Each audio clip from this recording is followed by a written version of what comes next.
Jay, that's strangely close to Daniel Jones from the Giants. Daniel, is that you? Beat the Chiefs. Show me. If the Broncos and Russell Wilson can show me that they can beat the Chiefs, then I will start believing. And the crowd up. And so are this defense, and Kansas City won't snap the ball again. The Denver Broncos have beaten the Kansas City Chiefs. Dave Montgomery on the Lions, former Bear, gonna make this his revenge game for sure. David Montgomery gets the touchdown that ices the game. No! And there's the flag. There's flags. There's flags. There's flags. There's flags. Snap, hold, kick. Denver wins! Denver wins! Let's go! They open. No! What happened? Ah, shit.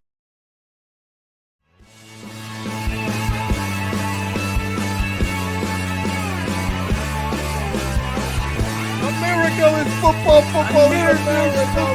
Football is America. If you don't like it, you can kiss your candy ass all the moment in time. I don't give a damn. Oh my God. No! You love this. 30-27. Chiefs win.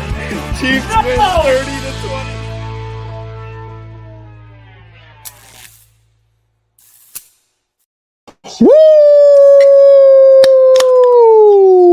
Woo! Bears, Packers, baby. Let's get it going. It has been a while, everybody. Richard, Daniel, Barry already in the chat. I love to see it.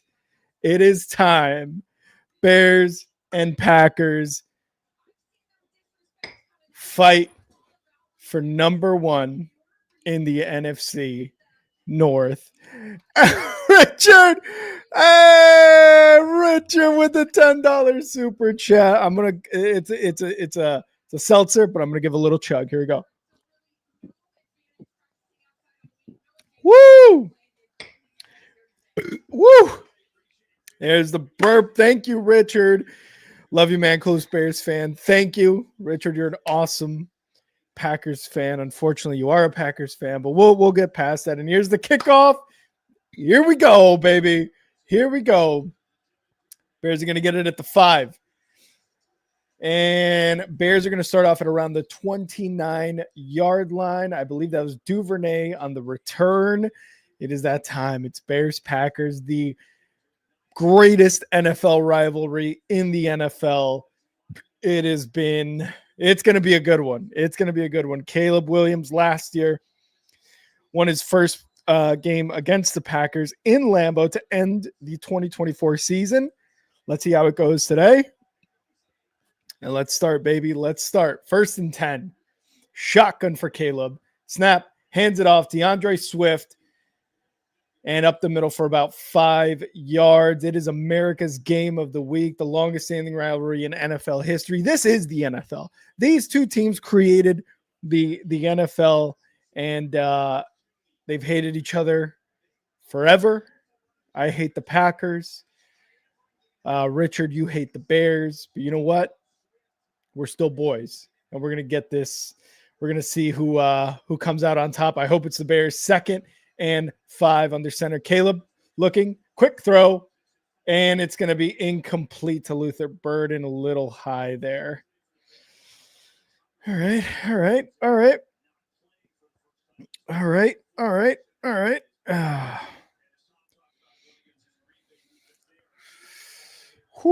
It has been a while, guys, that I've been here. Last week, Black Friday against the Eagles, I was a little sick, not feeling myself, so that's why I was not on the stream. 3rd and 5. Here we go. Caleb shotgun. He's going to take the snap, looking, and he's going to avoid a sack, going to run himself. Is he going to throw? No, he's not. He's going to slide and gets hit. There's a flag. Let's see what that flag is. Whew. That was scary. I don't know if that was Parsons. It might be a holding. Oh my God, holding on the Bears. And that's not how you want to start this first series, and that is Darnell Wright. It was Gary. He held him. Yeah, that was a hold. Pretty much had his arms around like near his helmet or something. So 3rd and 5 turns into a 3rd and 15. Talk your shit, all love. Lily, Steelers win. That's insane. I thought the Ravens were going to win that one. That is crazy. Caleb back to pass, looking. Throws over the middle, incomplete. I'm not sure who he was throwing that to. Zacchaeus was about 7 yards away from that, and he misfired. That was zone coverage. You should have gotten that. Well, Bears are going to punt now. 3 and out. Oh, man. That's disappointing. That is disappointing. And here's the punt for the Bears. Almost a block there. Dobbs in the back. Takes it to about the 31 yard line is where the Packers are going to start their next drive. And there is a flag already on that punt. See if it's on the Packers or the Bears here.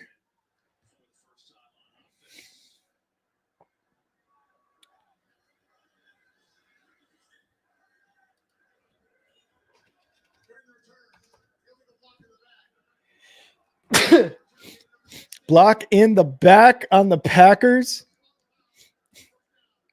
It's going to be a first down. We'll see where they have to start, where they're going to place the ball.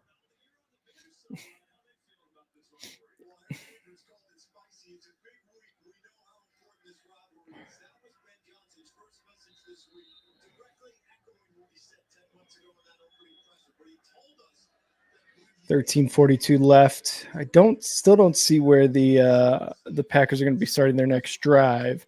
Okay, so it's about the 11 now. Their own 11. Jordan Love back to pass, completes it, and is about 5-6 yards. And I believe that's Reed, Jaden Reed, coming back. It's a little bump by Brisker, I believe, there, as he's coming back. And Byard on the tackle there.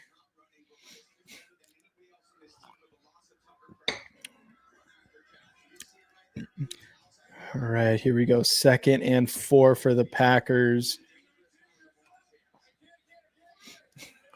Love under center. Snap. Hands it off. That's Jacobs. And he's going to run for a first down and more all the way to about the 26-yard line.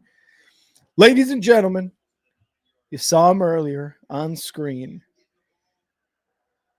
The one, the only, the best Broncos fan, the most committed Broncos fan of all time. Ladies and gentlemen, I bring you in Kyle. What's up, brother? Been a while, but here we are. I think I get the introduction. I'm going to have to give it a 6 out of 10 this time. Nothing about a penis. You're right. I did forget the penis. Biggest Broncos fan. I like it, but yep. Most dedicated. I thought I was more than that to you. That's fair. I will mention the dick the next time. But so you all do know, Kyle is the largest penis on a land mammal this side of the solar system. So just so you guys know. At least this side of the Atlantic. You're right. How are you doing? I'm good, man. I'm freaking excited for this game. That's for sure. I just need to stop and pressure. Oh, but he completes the pass anyway. I was just telling them, I'm like, yeah, the Bears have had some tough games, like the Eagles game, but I'm like, this is like the equivalent to like when we played the Chiefs 2 weeks ago. Yeah, and it was like, okay, this is like, are they going to take the AFC? Well, for you, the NFC North, like take that title away. Yep. And it's kind of weird because like the Packers haven't been dominating it like the Chiefs have, but it still feels the same way. Yep. I agree. I mean, it's been mostly the Lions, but the Packers right now are looking really good. And there's an end around here, and I believe that's Reed on the end around, and it's going to go for about 7 or 8 yards. Packers are looking at a 2nd and short. But you're right, man. This is just the last week against the Eagles was an awesome game. We ran them to a big loss. I mean, we were running up their throat. We were killing them there. Caleb had an amazing pass to Cole Kmet for basically the nail in the coffin touchdown there at the end. And now it's just as tough of a game here with the Packers. Obviously more so because of the NFC North part of it. So we'll see if the Bears can take advantage and replay what they did against the Eagles. And there's a run for about a yard for Jacob. So third and very short upcoming. Is this the biggest game of Caleb Williams' career? So far, I think so, because the turnaround that Ben Johnson has done on this Bears team has just been spectacular. And for Caleb Williams, all of last year was rough. This year so far has been really good. The Eagles game was a big game, but this one right here, this is a big one, especially at Lambeau. So 3rd and 1, let's see what the Packers do here. And Love is going to pass. He's going to throw the ball, and it's going to be caught by Reed. First down. God damn it. Yes. No. Michael Wilson, touchdown. Oh, do you have him on fantasy? Yeah, I picked him up 3 weeks ago when Marvin Harrison was ruled out. And yeah. He's getting like 20 targets a game in Marvin Harrison's absence. And then he came back last week and production went back to normal. But then this week they ruled Marvin Harrison out again. So I flexed him and he's got a touchdown on the first drive. Are you winning that matchup? Yeah, 152 projected to 110. Oh, nice. So pretty good. Which is good, too, because I traded Jonathan Taylor for Achane, and he got injured in the second quarter today. Oh, Taylor? Achane. Oh, you traded for Taylor? I traded Jonathan Taylor for Achane. Oh, okay. Yeah, just like the playoff matchups, like the Colts go against their final 5 games have like 4 top 3 run defenses. And like for Achane and the Dolphins, it's like the exact opposite. Like the worst run defense? Yeah. Nice. Here we go, running up the middle, and it looks like Jacobs gets about a yard there. 3rd and about 4, 3rd and 3 coming up for the Packers here. How are the Broncos are playing right now, right? The Raiders? Yep. This is first time I've been streaming a Broncos game in a month. It's crazy. Oh, that's right. That's right. Was the Chiefs game, but then they had the bye week, and then my son was born, and yeah, it's been wild. Yeah, it's been awesome. It's like I keep waiting. Like I'm like, it's like a buzz, like yeah. It's like when you're in a new relationship and you got you're giddy and happy all the time. Yep. It's just like that. I feel that because I was telling them earlier, everybody here with us right now, which thank you so much. Hit that like button if you haven't already. That last week I was going to stream the Bears game, but man, I think it was something I ate maybe on Thanksgiving or something, but my stomach was killing me, and I was like, I don't know if I could do stream right now. Dude, and, I ate some bad sushi like 5 days ago, and same thing. I was at the VA hospital and I was starving.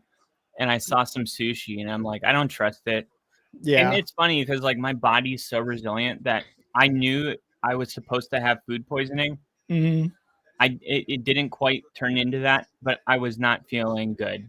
Yeah. And that's the worst because like, what you ate and you're just like incapacitated and you're like, this fucking blows. Yeah. Sack them. Sack lunch, baby. Nom, Montez Sweat. Let's go. 3rd and long coming up for the Packers. Bears gotta stop them here. It's such an interesting game for Green Bay as well, because when you look at some of their losses to the Browns and the Panthers, I might be the only one that I don't think it's that bad of a loss. That's a whole nother thing. But the Packers, they've lost some questionable games and they've tied a questionable team. And then it's like, well, if the Bears are 9-3, the number 1 seed in the AFC or the NFC, then technically this is supposed to be like their prove it game, and it's like intercepted Kyler. CJ Gardner-Johnson Touchdown. sideline. Let's go, baby. Still going? Woo! No, he's out of bounds at around the 30-ish, and that's what Love does. They Love take the ball throws away. Picks. That's what the Bears do this year, Yep. and it's like everyone's looking at it like a prove it game for the Bears, but it's at the same time it's equally a prove it game for the Packers. Mm-hmm. I that's how I look at it. Yeah, and this is a game that like you said, it has a lot of meaning, and it has a lot of like you said, it means something for both of these teams. It's a prove it, because you win this game. If the Packers win this game, they jump to the number 1 seed, obviously, whatever the tiebreakers are with the Rams and so on. And if the Bears lose this game, they go to the 7 seed, and they move to 2nd in the NFC North, which is just goes to show how crazy tough the NFC is this year, which is like this game determines whether you are a wild card currently or are number 1 in the NFC and will have a bye week for the playoffs, which is ridiculous. It's a common theme. Like last year, it was the Vikings and the Lions, and they were like 13-2, both teams. Caleb and caught. There was a 13-win team as the 7 or the 5 seed. Yeah, the Vikings. You're right. And there's a possible fumble. I just saw the catch by. No, he was down. He was down. Yeah, no looks way. like He was down for like enough time to make a sandwich. Yeah, I'm seeing that too. It looks like it was taken away on the ground, but like you said, I think he was on the ground. They're gonna, we'll see Even what the refs say. They try to let these things play out because you can always reverse it. Oh wait, I didn't see that angle. Oh, and LaFleur's gonna challenge it. Not good. I wonder if they'll call it incomplete. I don't know if he actually established control. Yeah, that's the thing. It might be an incomplete pass, or I think. Well, he had a couple steps, which I believe. I don't even know what constitutes a catch anymore.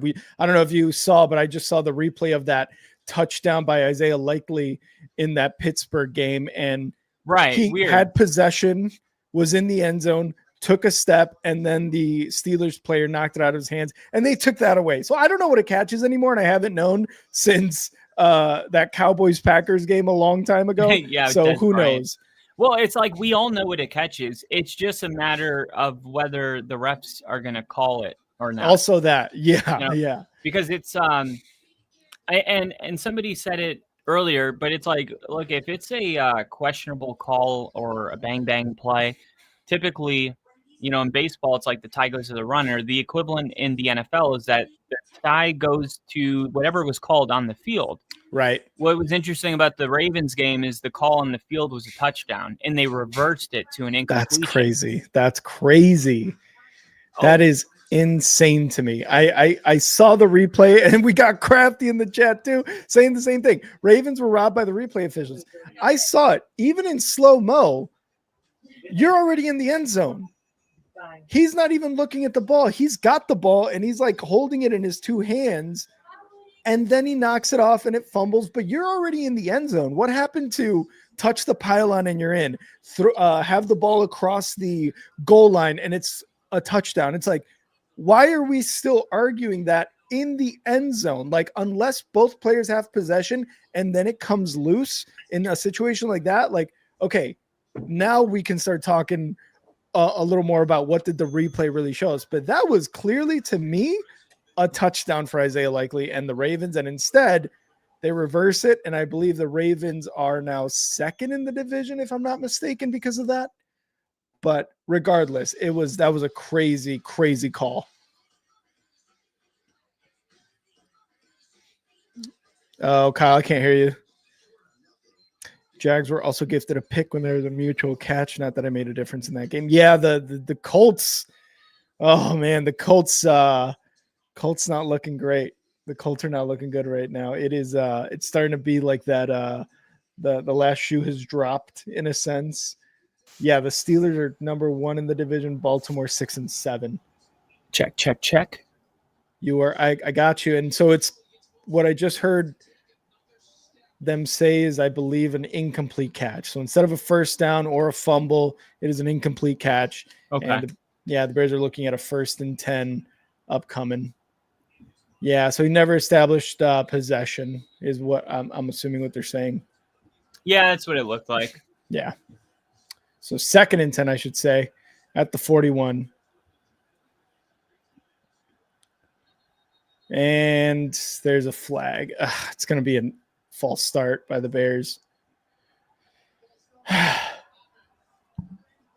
On Loveland.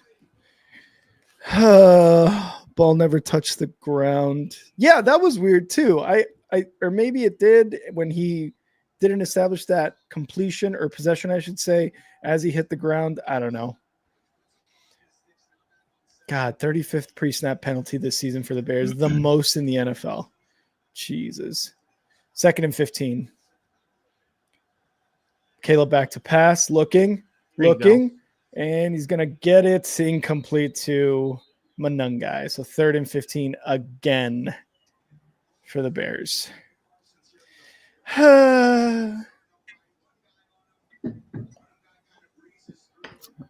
a big game for us too right now. Not the opponent-wise, but we control our own destiny.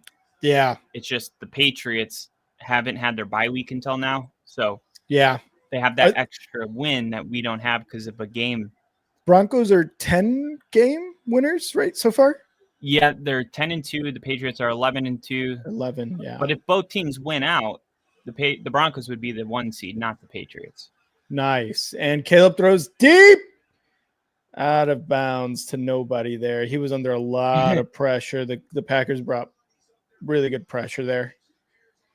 Yeah, the Packers defense is a lot better than I think people know. And I was looking at this yesterday. Mm-hmm. What are they doing now? Are they going to punt it? I would assume so. I don't know if Cairo has the leg. Yeah, they're going to punt it, which I just didn't want to talk through something important. All good. Yeah, they're going to punt it here. Yeah, and here's a 3rd and 6 for us right here. Nick's back leg pressure. Oh my, incomplete. How is that not a fucking flag? And Packers are going to start at their own 10. That is ridiculous. That's insane. Okay. That aside, when you look at the top 8 teams when it comes to stopping the run, all 8 of those teams are currently in the playoffs, which kind of tells you, like, hey, if you're really elite at stopping the run, you're going to be in the playoffs. All 8 of those teams. Out of those 8 teams, 5 of those teams are also in the top 10 in defensive total yards allowed per game. And if you take those 5 teams, only 3 of them are also top 10 in passing yards allowed. And it's the Broncos, the Texans, and the Packers. Broncos, Texans, and pass. Okay.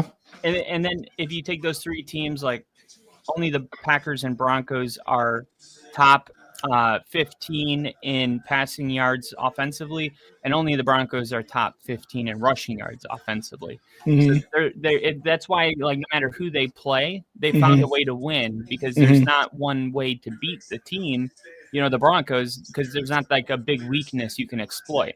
And I was talking about that earlier, but some interesting context was, like, I saw Buffalo was, because I made this short on our YouTube page, and a Buffalo fan commented and said, hey, but we're top 10, just like you guys in, I think it was 4 out of 5 of those categories. Yeah. And I was like, yes, but the one category that you're not is the most important one. It's the rushing yards allowed, right? All 8 of those teams are in the playoffs. Buffalo's not in the top 10. Matter of fact, you guys are one of the worst rush defenses in the NFL this year. So it's kind of a moot point. And if you look at passing yards allowed, Buffalo is number 1 in the NFL. So at first glance, you think, oh, Buffalo's really good at stopping the pass. Not so much. If you look at passing attempts, opponent passing attempts per game, Buffalo's opponents are passing it fewer than any other team in the NFL. So teams playing Buffalo just aren't throwing the football because they're so vulnerable against the run. The game plan against Buffalo is just to run the football more than anybody. Wow. And if you look at the three teams that the Packers, the Texans, and the Broncos, and because those are the three teams that are well-rounded defensively, the Texans and the Packers, their opponents are throwing it around 15th, 16th. So they're right in the middle of what you would expect on a given Sunday. Mm-hmm. The Broncos' opponents, they're ranked 27th. There's only 5 teams whose opponents are throwing it more. And of those 5 teams, 3 of them rank in the bottom 5 in passing yards allowed per game, because when you're attempting a ton of passes, naturally you give up more passing yards. Yep. And that makes Denver's passing defense so much more impressive, is that their opponents are throwing it almost more than any other team, and they've remained in the top 10 in passing yards allowed. Mm-hmm. So while Buffalo's number 1, it's far less impressive than Denver being at 9, and that's why you can't just look at like where they rank and leave it at that. You know, context matters. Very much so. Yeah, that's impressive though too, and not to try to take a dig at the Broncos. That's impressive, and that's with Riley Moss not necessarily playing very well either. Has Jahdae Barron been in? Jahdae Barron had. The thing is Riley Moss has been targeted. Oh, come on, more than almost double more than the corner. Like he's been targeted almost double the guy underneath him. And he actually, quarterbacks throwing against Riley Moss have the lowest completion percentage of any defensive back in the NFL. The only reason it feels like he sucks is because he gives up these big plays, you know, these big touchdowns. Yeah. But it's really like a drop in a bucket if you watch the whole game. Come on, get to him. Going deep, Jordan Love. And it's caught. Oh, my God, at the Bears 30. What a passing catch. Jesus Christ. Did you see the Traylon Burks catch on Sunday Night Football against Riley Moss? No, I don't think I did. He like went up with one hand and made this insane catch. And I'm like, I feel like every week Riley Moss gives up like a touchdown, but it's like the most miraculous play I've ever seen. Yeah. It reminds me of like when you're a really good fantasy team, but your opponents have their best week against you every week. Yeah. Oh, and the Bears are challenging that catch. Oh, come on. Richard saying it might be incomplete. It was a little loose. Richard, absolutely. And I'm going to chug the rest of this. It's not much, but it's also a seltzer, and I'm going to burp a lot. But just because you gave that $10 super chat earlier, Richard, for you. Pass interference on Patrick Surtain. Wow. Surtain? Are they sure? Are they sure they flagged the right guy? Right? Yeah.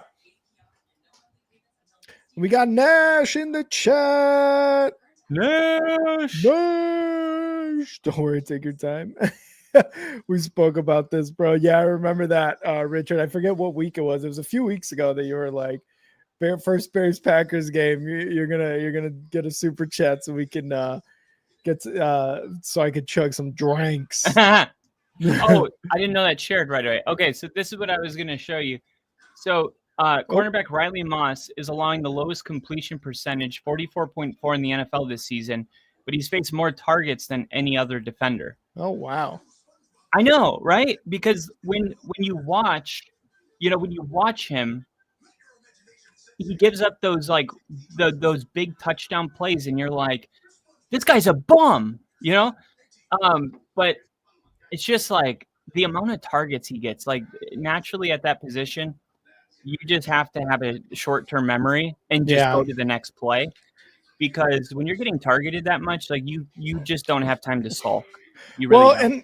And I think too, that speaks a lot to Surtain's ability to just be a shutdown corner. And obviously he's reigning defensive player of the year from last season because of how little or how, how very minimal the pass completion percentage was for him last year, and he had a fucking baller year last year, and he was injured for a few games this year, if I'm not mistaken, and so you're going to take a shot at Riley Moss. I also think the other reason he's targeted a lot, not only because of the Surtain effect. I heard on a podcast that he also has the most pass interference calls of any cornerback, which again, if you're a quarterback, let me throw it to that guy because, incomplete pass. The challenge works for Ben Johnson. Let's go. But if you're a quarterback going up against Riley Moss, you're thinking, okay, well, he's either going to possibly, cause a penalty or a big play. So I think that as well. But 100%, dude. I don't know how these officials are getting worse every week. They just called Nick Benito for a offsides, and he timed the snap perfectly. They showed the replay, and he was behind the line. Oh God, dude! It just every week there's one call where you're just like, how? And you got sacked again. So nice. Come on. Over the middle, caught by Josh Jacobs. Oh, come on, dude. Who was that? There's going to be some fights after this game from the fans. Ogbongbemiga, you got to make that tackle. First contact. You can't miss. What happened? Yes, personal foul face mask on the offense, baby. On the offense. Replay second down. That was on 85 or 65. One of the offensive linemen. Let's take a look at what he did here to maybe Grady Jarrett. Oh, yeah, hands to the face immediately. Go, go, go, go, go. Marvin Mims, no fucking way. Woo! Let's go. Woo! Second and 25, Packers back at their own 20. Yeah. There's Woody. Woo-hoo. And Jaden Reed with a catch for about 6 yards. Woody! That was one of the best returns I've ever seen. Oh, that was a punt return? Yeah, Marvin Mims, he had 4 guys trying to tackle him, and he, broke out of it and took it back. Wow. This is insane. Touchdown? Wait till you see this replay. And then he pointed to PJ Locke to get his lead blocker. Yeah. That was amazing, dude. Oh, and the Mile High salute to cap it off. Oh, my God. I have a boner. Get another drink, BRB. I got a boner.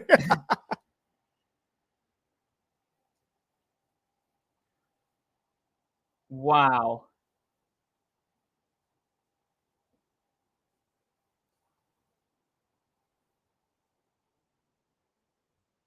Oh, my gosh. We did it, Woody. We did it. We're going to be the number 1 seed. Mwah. Dude, we're both the 1 seed. Isn't that insane? I've been saying it's like our teams have this weird bond. Yeah, man, they got the weird connection. It's like, I don't know, are we dating now? Oh, I think we're exclusive. I think we are. I'm going to change my Facebook. Oh my God, are we in love? I think so, because now we're finishing each other's sandwiches. Sentences. Oh my God. I said sandwiches. Which, dude, by the way, Bears are that bear. That looked just like Marvin Mims. Besides that, he got tackled right after. That's how it started, kind of. How is Duvernay as the returner? Well, until that's pretty much been it. It's like up until the game against the the Giants. I believe it was the Giants. Up to that point, returning for him was just really bad. One of the things with him was he would anticipate contact way too much and just kind of stop or try to change direction too much. Up until that game against the Giants I'm pretty sure it was the Giants or the Vikings. No, the Vikings. Yes. He had a really good kick return to get the Bears into prime position to win that game. And up until then, he was not very good. Some of the returns in that game even were very subpar, but I have just had an issue with him damn near all season. other than that game where he returned the ball into, I believe it was inside the 40-yard line of the Vikings, he hasn't been anything special, which I was hoping he would be because he's an all-pro.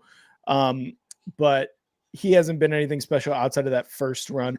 But the kick returns, the punt returns have been slightly better, but nothing to be like, oh my God, this guy is the next right home. Hester. Yeah, but it makes a difference, man. It just makes such a big difference. And as we get into this new era where kickers are knocking through 65-yard field goals, like they're 55-yard field goals, having a 25-yard return to a 5-yard loss is like, we talk about game of inches, and I think sometimes we get lost on how many yards exactly is at stake on every punt return. Yep. Even on the coverage, whether you're kicking. I mean, special teams is like I feel like it's like the offensive line. It's like we all know it's important, but I don't think we really comprehend how important. Yeah, and the games are won and lost by special teams every single week. 100%. And the Bears, I think against the Ravens, that was one of those games. And obviously the defense, the offense weren't any better, but I remember that game specifically. I was like, get Devin Duvernay out of here, man. Like, this is just bad. But you're right. It's those little things that count, because the Vikings, for example, in that game, special teams lost in that game. The Bears were able to get in position, and Cairo Santos kicked the game-winning field goal. Here we go. Swift up the middle. He's going to get about 6 or 7 yards there. Bears get into about the 32-yard line. Thanks to today's loss, Bucks now have tied record with Panthers. That's insane to me. The Panthers are... Who could have predicted the Panthers would win that division? I know. Well, history. Remember J-Lo getting a divorce, Ohio State winning the championship the year before, so on and so forth. In my defense, I predicted that before Ginger told us that. Well, no, remember Ginger had you had predicted the Panthers to win the division? We did our division prediction. Our prediction. Yeah. I was like, I got the Panthers, and oh my God, dude, that is. I can't wait for Groundhog Day this year. Yeah. Your AFC West prediction is gonna fucking hit.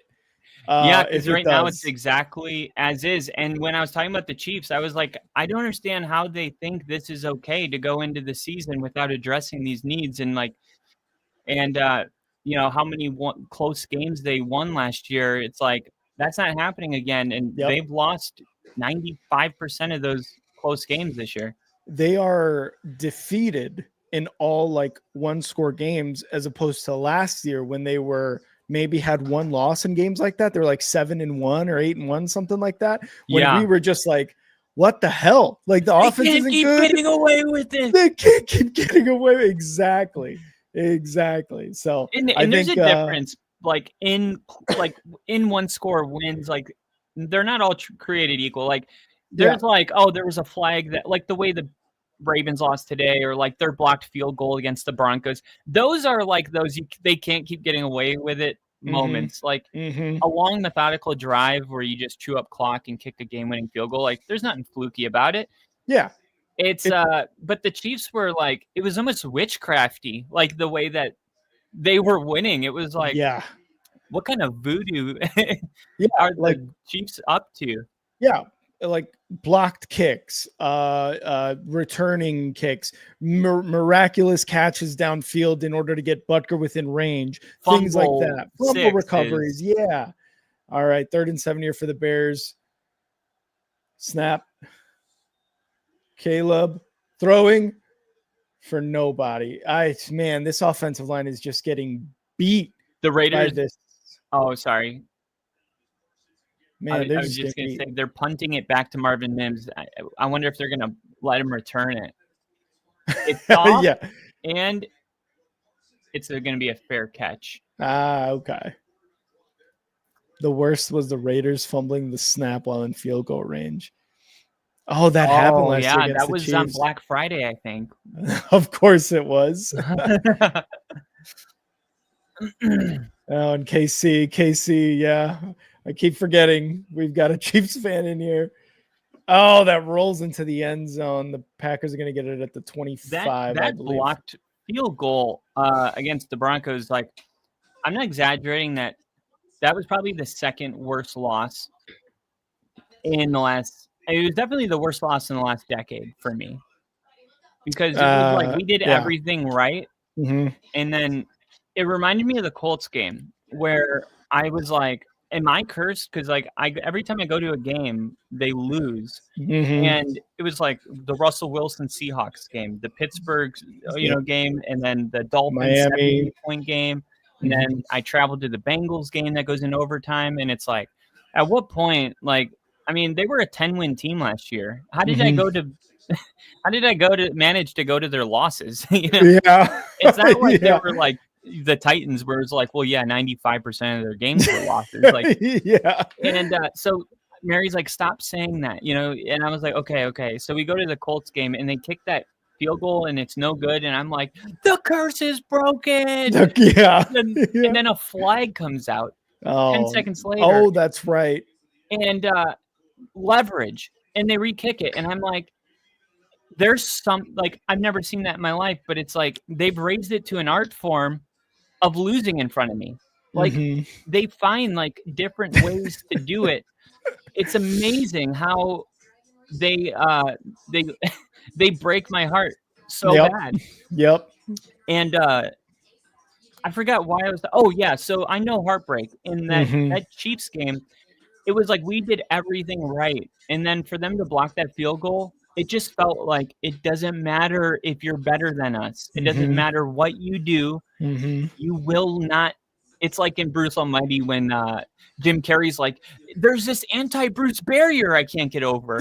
Like, and Evan is loving it, by the way. He gets the sweeps. He gets the stories. Why can't I be more like Evan? You don't want to be like Evan. Evan's an asshole. Well, I can be an asshole. No, Bruce, you can't. No, Bruce, get the plate out of his hand. Yeah.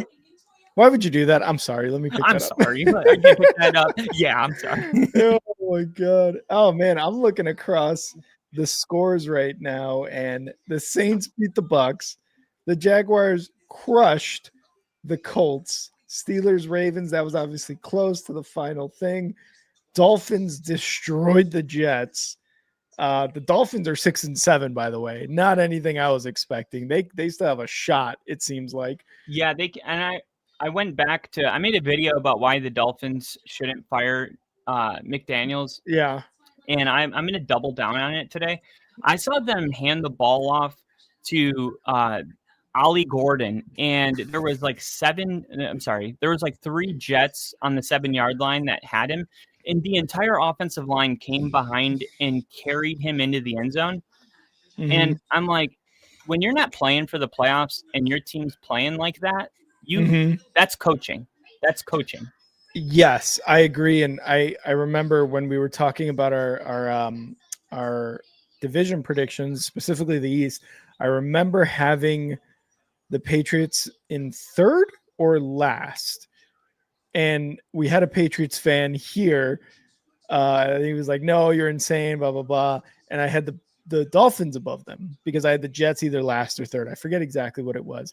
But one of the reasons I had the Dolphins that high is because I thought they were going to be able to win. And because of, Tua, Waddle, these guys, Achane and Mike and McDaniel kind of already being there, knowing, like, being the veterans of the team and knowing that. Obviously, the Patriots are killing it and the Bills are lost. But it's starting to kind of even out for the Dolphins after that horrific start to this year. Yeah, it definitely is. And Devon Achane, man, is just incredible. He's such a monster.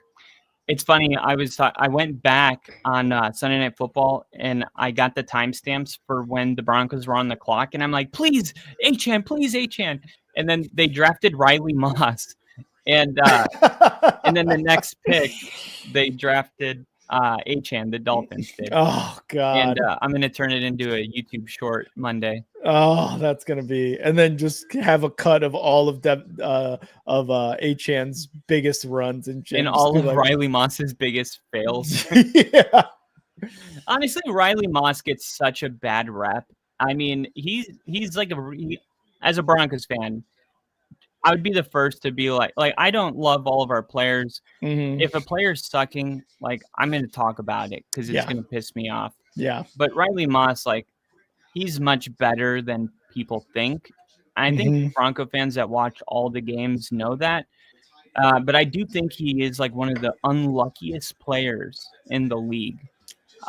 Just I'm going to make this clip, and you're going to see Mhm. like, holy crap, like 85% of the, like even the Colts game, like the Chargers game that we lost, those were back-to-back losses, our last Yeah. two Good stuff. losses. And like both of those games, like Riley Moss there's not anything he could have done better. Mhm. That he was in perfect position. He's no pass interference, but it's like as physical as you can be without getting it. Mhm. And the receiver just makes like an ungodly play, and it's like a 3% completion percentage, like Yeah. probability, and Riley Moss has been a victim to multiple of these for whatever reason. But there's also like a lot of really good film. He's a great tackler. He's very fast. He ran a 4.3. He's a great tackler at the corner. Like to be able to make open field tackles as a Yeah. corner. Yeah. That's a very important thing. That's the difference Mhm. between a third down being converted and a 4th and 2. And the Packers are going to get a first down there with Jacobs running up the middle. Jacobs, 10 rushes, 41 yards. I mean, I know that's not it's a 4.1 average. That's really good, but again, context matters in this case too, and when he's running up the gut on 3rd and 2 and he's getting those first downs. Those 2 yards are tough yards to get, and he's able to get these first downs. So. He's going to have a fumble in this game. You calling it? Yeah, I just saw the replay. I don't like the way he's holding the ball. Yeah. I hope so. And I hope it's in deep in Packers territory and the Bears recover and maybe a fumble 6. Yeah, maybe. The Packers don't have the 1-2 punch with Wilson that, I mean, imagine if they would have kept Aaron Jones on this team with that'd be a solid. It would have been incredible. And yeah. I'm not really sure. I think they were just betting because he had an injury. I think they were just betting on him like having a big decline. And it's easy to say, well, he did, but like even Justin Jefferson's having a bad year with the Vikings this year. Yeah.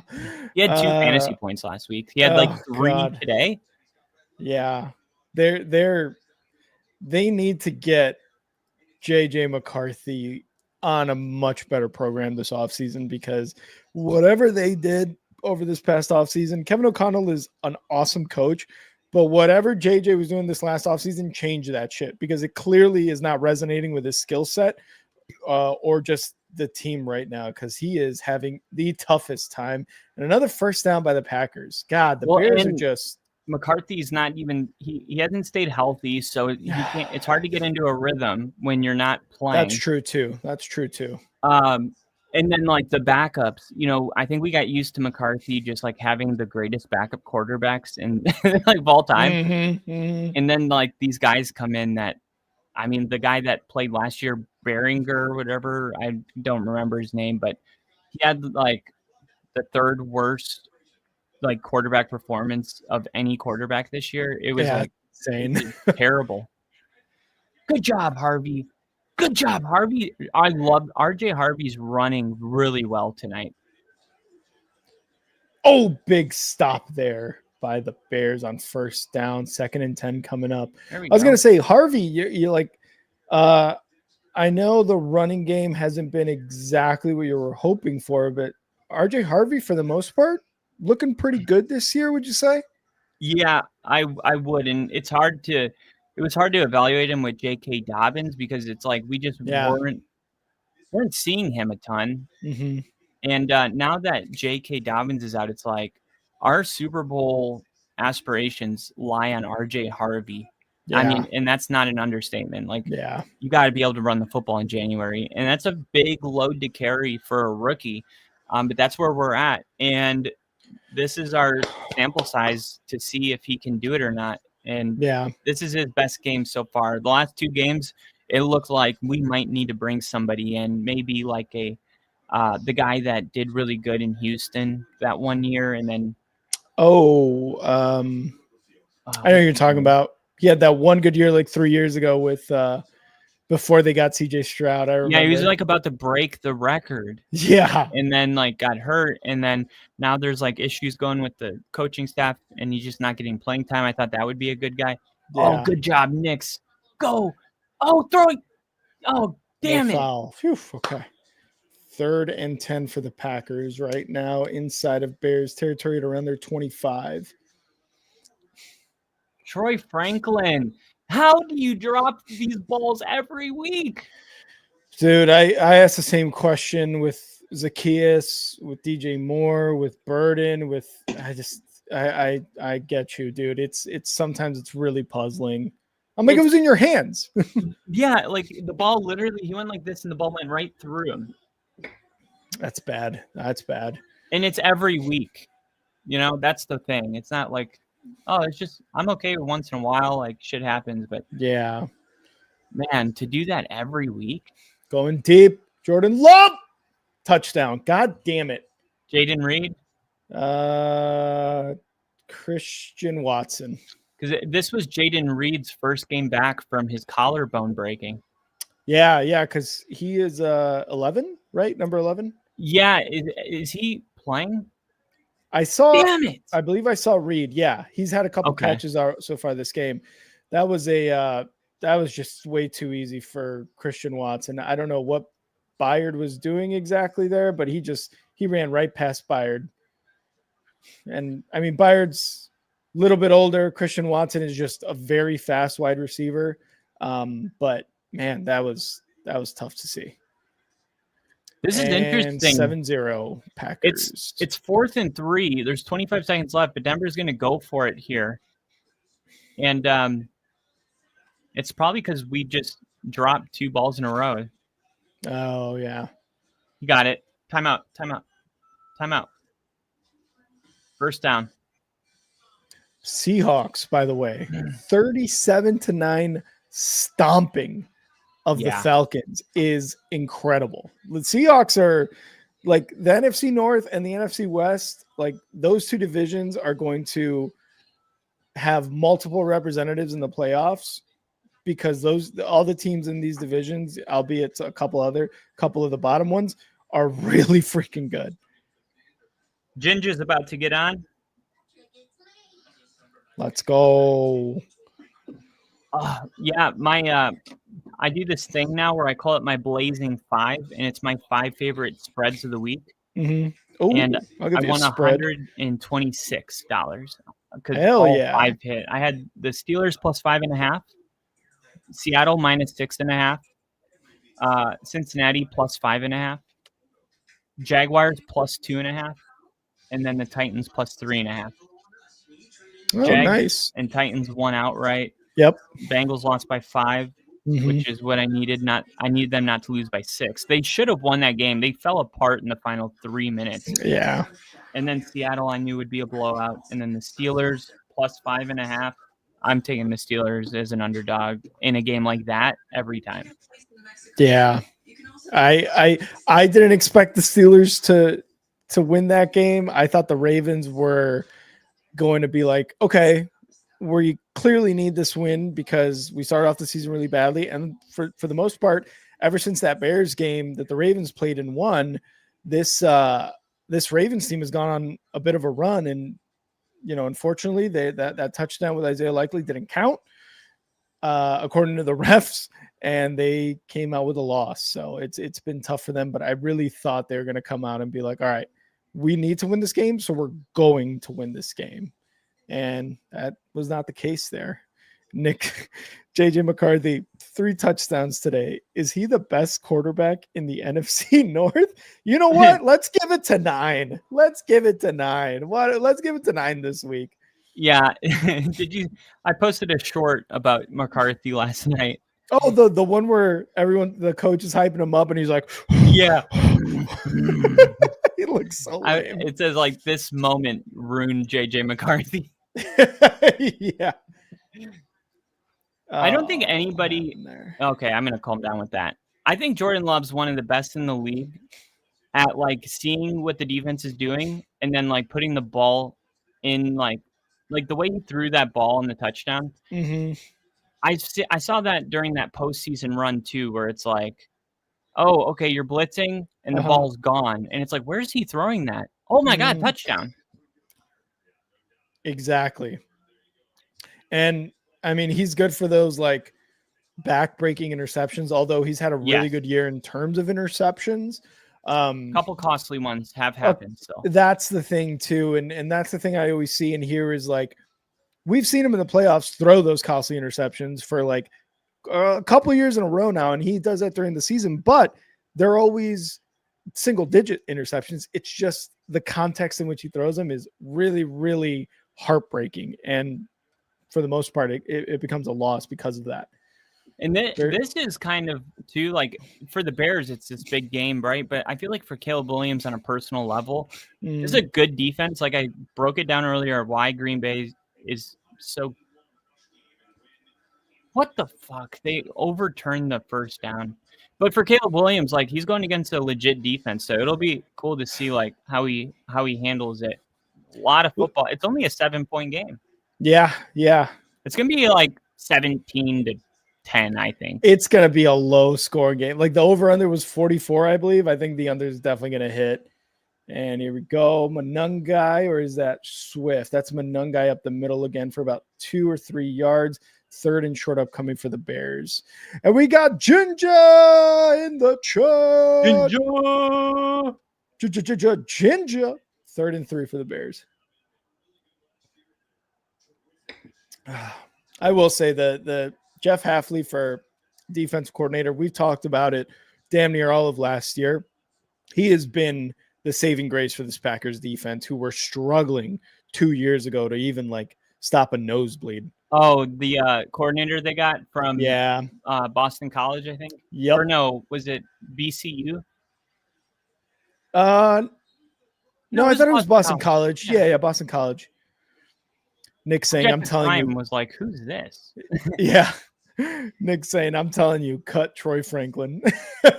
Dude, but then he like makes an amazing play in the final 2 minutes, and he's out of the doghouse. And it's like, how do you keep him there? Like, who are you going to put in his spot that has – because is there somebody with more talent? Maybe. Is there somebody with the same rapport Bo Nix has? No. Yeah. I mean, this guy, that relationship goes back to Oregon. You can't overnight just like simulate that with a new talented wide receiver. And under pressure, Williams just has to throw that away. I mean, look at Luther Burden, very talented. He's on the field now, but he's not going to have the same rapport as Odunze, who's been playing with Caleb for a year. Yeah, Rome Odunze's out this game because of a bone, something with his foot. He's been playing with a bone something. It's not a fracture. I don't believe it was a fracture, if I remember correctly, but it was something. Yeah, and he's played all year. Yeah, he's played all year, but today against the Packers, unfortunately, he is not available. 2nd and 10. It's going to be a toss. Oof, big hit. Emanungai stays up. Wow, I thought he was down, and he gets about 2 to 3 yards there. Some jawing going on between Moore and one of the defensive backs. Surtain just made an amazing play. Whew. What a hit. They're going to try a Hail Mary here to close out the first half. Denver's going to call a timeout. How is that not a hands to the face penalty, man? Come on. On Parsons? On Kayshawn Nixon to DJ Moore. I don't. Damn. That looks violent watching that replay. The Monungai run or the the Monungai run. Yeah, Nixon had his face. Yeah. But he didn't have his face masked, but his hands are in his face. Oh, so I think they did call the penalty because now it's 1st and 10. Yeah. Okay, I thought they didn't. I was like, what the hell? All right, here we go. Come on, Caleb. In Packers territory. Let's make some magic happen, baby. Let's go. And they're going to run it. Smith have an arm to throw this? Okay, about a yard or two. Second down and 8. He's going to have to throw it 53 yards for there to be a touchdown. Here's the Hail Mary. 7 seconds left in the half. Raiders get the ball. No, they were just trying to get him to jump off sides for a field goal. Oh. Yeah, the Broncos are trying to get him to jump off sides? The Raiders were trying. Oh, the Raiders. What's the score currently? 14-7. Gotcha. Broncos. Yeah, they only had 3 drives. They scored on 2 of them, and then a couple of drops. Let's go. Third and short upcoming. One of them. Oh, okay. It's funny when you go on these 8-minute drives. It's like halftime comes and you've only had the ball 3 times. I know. What I hate the most is when you have a drive that's 8 minutes and you come away with no points. Mm-hmm. Yeah. Even 3 sucks. Yeah, even 3 is like, it's like blue balls. It's like, yeah you almost got me there, but. Sack lunch, Nick Benito. Oh, Monungai. Oh, the Broncos are going to get the ball back in field goal range. Oh, nice. Because that was 4th down, so it stops the clock with 2 seconds left. Oh, 4th and 1. Why are they Bears are going for it? They kept the clock running. Bears are going for it. Come on. Come on. Come on. Up the gut. Let's move that line of scrimmage, boys. Come on. There we go. 3 seconds back on the clock, and Denver's going to have a chance to. Caleb does it himself. Fuck yeah. First down. 60-yarder. Whew. Oh, he did a QB sneak there? He play action, faked the handoff, and just ran it himself outside the numbers.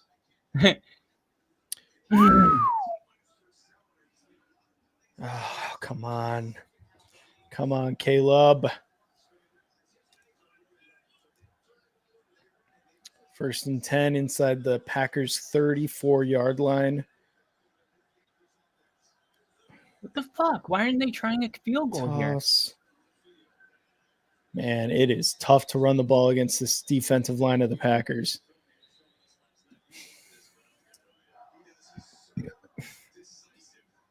What the hell? Like, why did you just extend your fucking kicker if he can't kick a 60-yarder? You're telling me, dude. You're telling me. Oh, little John, little back and forth, Bears and Packers. I think it's DJ Moore there in the center of it all. I love it. Fucking love it. Let's go. Let's go. Come on. But win the game. Do this shit and win the game. Broncos Bears Super Bowl battle, the number 1 seeds. Dude, could you imagine? Fight! Could you imagine? Oh, that was Luther Burden and Valentine. That would be crazy. That would be absolutely crazy. And I think that'd be the end of the pod. I mean, I feel like the Bears. I don't know. I just need. I'm not saying like it's unnecessary roughness possible, defense, but I'm gonna. If they start winning games like today, I'll put it that way. Yeah, they win these games like. Then yeah, I mean, it's who's better than them if they win these games, like, you know what I mean? Because if they're beating an Eagles defense that is still good this year, if they're beating a Packers defense and offense that is, and they beat the Rams, is my question. Like, that's the thing too. Beating the Rams, that was my off-season 49ers. Super Bowl prediction was Rams and Broncos. Now for just like a pulse check, I think that's still perfect because where I'm at with my team is like the AFC and the NFC is very different. The AFC, there's not a team that I'm like, well, I hope we don't play that team. There isn't one. In the ones that there were, we beat them. So like, yeah, it's just. But in the NFC, the Rams, like if we had the Rams in the AFC, I would be like, hope probably we don't play not them. happening. Yeah. Because the Rams and the Seahawks are very good. Rams or Seahawks are monsters in the NFC. And The Packers, very good. The Lions, I still think are a scary team in the playoffs. But the If they Packers, make it. like, I don't know. Like, I mean, Jordan Love's 27, and Mhm. like, there's that whole thing where all their quarterbacks won a ring at 27. Oh, that's right. Yeah. So, like, as dumb as that sounds, I do feel like this is the year for the Green Bay because their defense is finally like carrying the team, They and that. made a move with Parsons to necessitate that. Yeah. But then there's these losses with Green Bay, and you just don't know what you're getting from them. The I'm Browns. not very comfortable with Green Bay at this point Yeah. because they've just not been able to separate themselves in games against Philly, in Yeah. games against the Panthers, in Mhm. games against the Browns, in games, even on the road playing Arizona, 4-point win. I mean, which, by the way, I'm not knocking close games because there's been more close wins this year than any other. But I want to see a couple like dominant performances, like our game against Dallas. I can go to the calendar and be like, yeah, but what about this one? Yeah. With Green Bay, like, what game does stand out where you're like, oh, that's when Green Bay put him? I mean, there's week 1, but that feels like a long time ago. And then last week on Thanksgiving, it Yeah, felt that like one. that was okay. And now it depends what happens tonight, because if they win tonight, it's like you're building off that Thanksgiving game. But if you lose tonight, it's like, okay, this is going to be an up and down type of thing. Yeah, Not like because down and like very low, just they're not pulling away from anybody is what I mean. right. And obviously the Browns loss at the time looked really bad.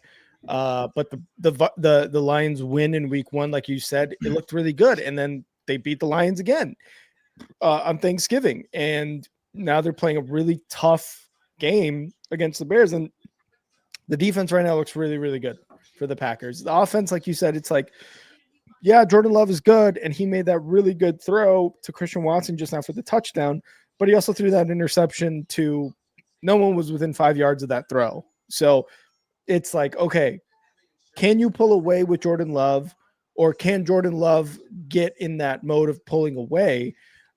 Because it really is for the offense all predicated on how Jordan Love performs. Is he throwing more backbreaking interceptions? Can he get the 4 touchdowns and almost 300 yards, whatever it was, against the Lions last week? Because that's the Jordan Love we clearly want for Packers fans, right? So, Right. but yeah, I agree. Like, even for the Bears too, like, Caleb has really good throws. They have a ton of explosive plays on the run game and the pass game, but there are some times where Caleb misses layups. He misses those a couple of like outs, flat throws, maybe even some deep throws too. And to kind of also give Caleb some credit, his receivers have dropped a ton of passes that have been in their hands, and it's actually extremely infuriating when that happens. But the offensive passing game, for the most part, at least recently, in my opinion, has kind of been up and down. Obviously, the elements and a lot of things have to do have a huge effect because of context. But still, man, it's just like, man, I'd like to see Caleb throw for 4 touchdowns, 300 yards, something like that. Third and 8 Right. for the Just Bears. have like, and it's same thing with Drake May. Like, he hasn't thrown for 300 yards in his whole career yet. Yeah. You want to have like, and if you don't need to, you don't need to, right? But it's hard to, like I said, the context is everything, because the parity is real, but it's also real that the Patriots haven't played a top 10 defense this year. So Yeah, how do that's we a lot of stuff too. evaluate, like, at least for like Chicago, for better or for worse, we're going to be able to know what Caleb Williams looks like against a top 5 defense because of today. But we don't have that for Drake May. It doesn't exist. It's not out there, and we're probably not going to get it till the playoffs, which is going to make for an exciting prediction. And the Bears get a field goal off the leg of Cairo Santos. Ginger, which analogy were you talking about with Love? So I'm gonna really quick edit the score here. We It's high as fuck. That's so funny. Getting close to the next chug. I got about a quarter here, Richard. 3 to I'll 7. save for halftime. One second, pee real quick. I'm gonna pee after you. Liam, your Steelers are first in the division again. How you feeling? I know Lil Lee was in here earlier talking about the Steelers winning first in the division. See, I know both of you guys are happy about that.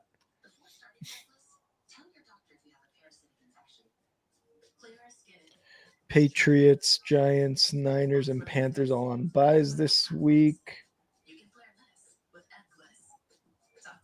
Oh, the Chiefs are Sunday Night Football. Casey, I don't know if you're still in here, but I was just going to ask if the Chiefs were playing today and when, but they're Sunday Night Football.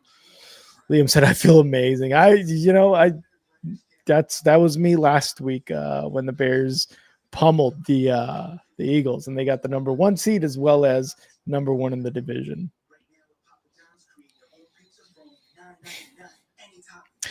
Yeah, for the Steelers to be, number 1 in the division right now against a really good Ravens team, that started off really slow, but in the last few weeks has looked really good. I mean, for them to stay in playoff contention, good for them and good for Tomlin, because I know there's a lot of conversations about Tomlin, whether or not this may be the year. And I had predicted that this would be the first losing season that Tomlin was going to have.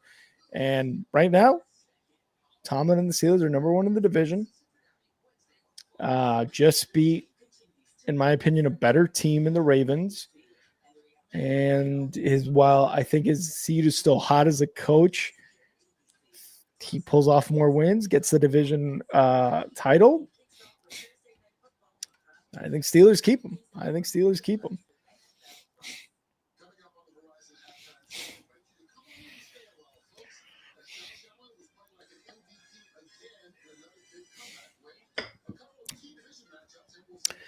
Oh, man. Richard, I know you were saying earlier how this is a stressful game. I mean, it has been really stressful. Like, Caleb Williams has not been able to pass the ball effectively. The Packers defense has been putting a lot of pressure. I think at one point it was like out of the 10 or 11 dropbacks he's been pressured on about 80% of those. It's been rough.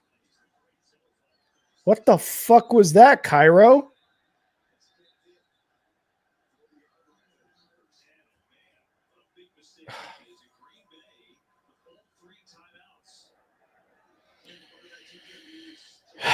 That's a flag because he didn't get it into the 20-yard line.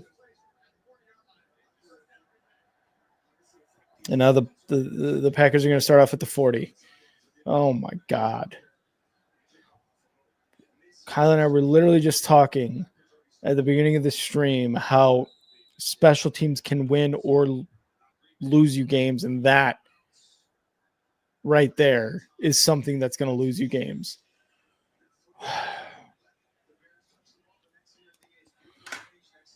All right. 1st and 10 for the Packers at their 40.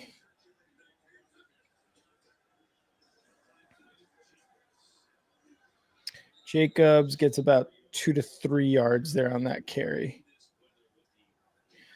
Like, what was that? Like, was the ball falling off the tee thing or what? Because that was rough, man.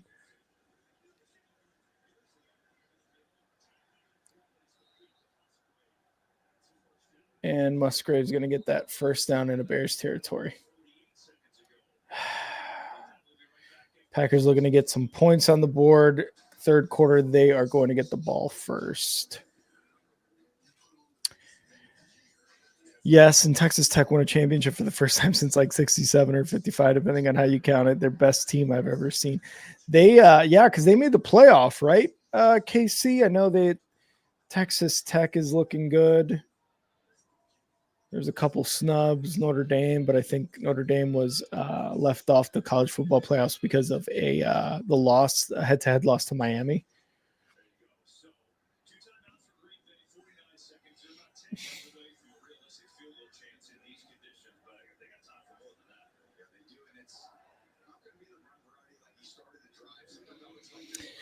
All right, 49 seconds left in this first half. Packers up 7-3 already in Bears territory, looking to get a little closer to give their kicker a much better, more advantageous opportunity for the kick. Here we go. Love. Incomplete pass to Musgrave, I believe. 2nd and 10 upcoming.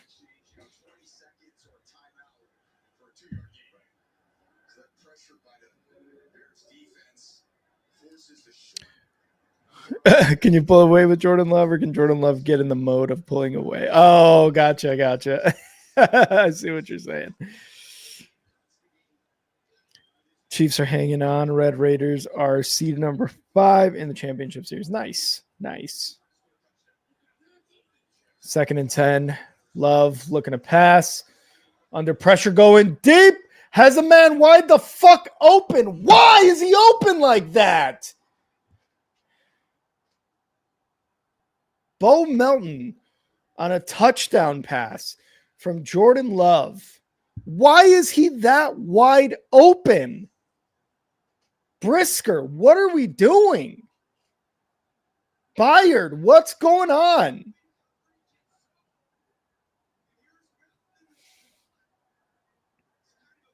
Gets behind Byard, gets behind Brisker.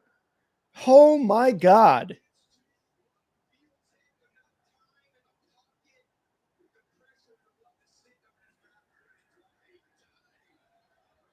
What are we doing, guys? What is that?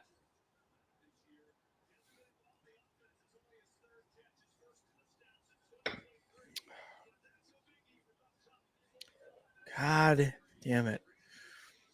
And on that note, I am going to, Jesus Christ, I'm going to go take a quick pee for the C commercial. I'll be right back.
Yeah, Richard, a little relief. I bet. Must be nice to hit those deep shots like that. Pedal of the chairs. And okay, like, what's going on here? Are you serious? The Packers just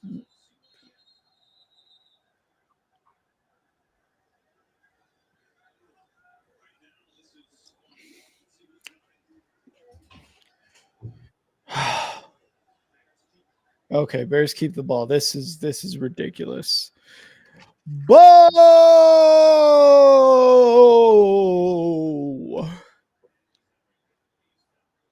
He's down.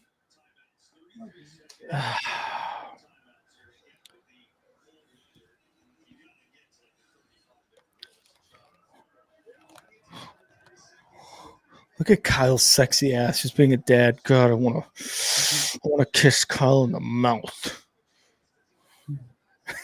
Beautiful. Beautiful child. Look at that. Look at that beautiful baby.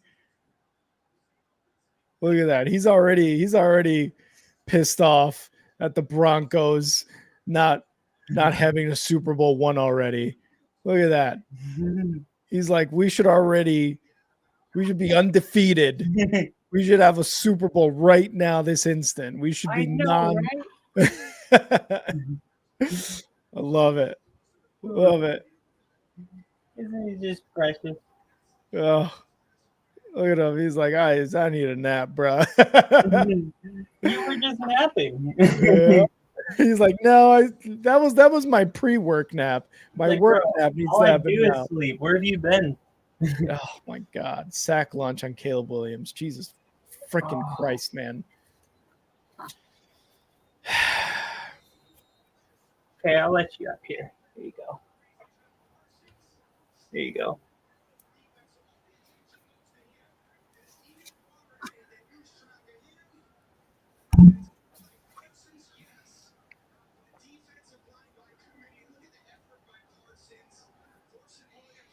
Jesus Christ.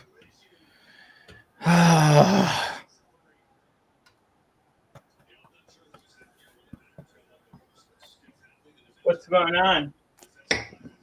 They just sacked Caleb Williams. 21 seconds left in the first half. Bears are down 14-3. Who scored another touchdown? It was Bo Melton on a deep pass by Love. He was wide open. Oh, they sacked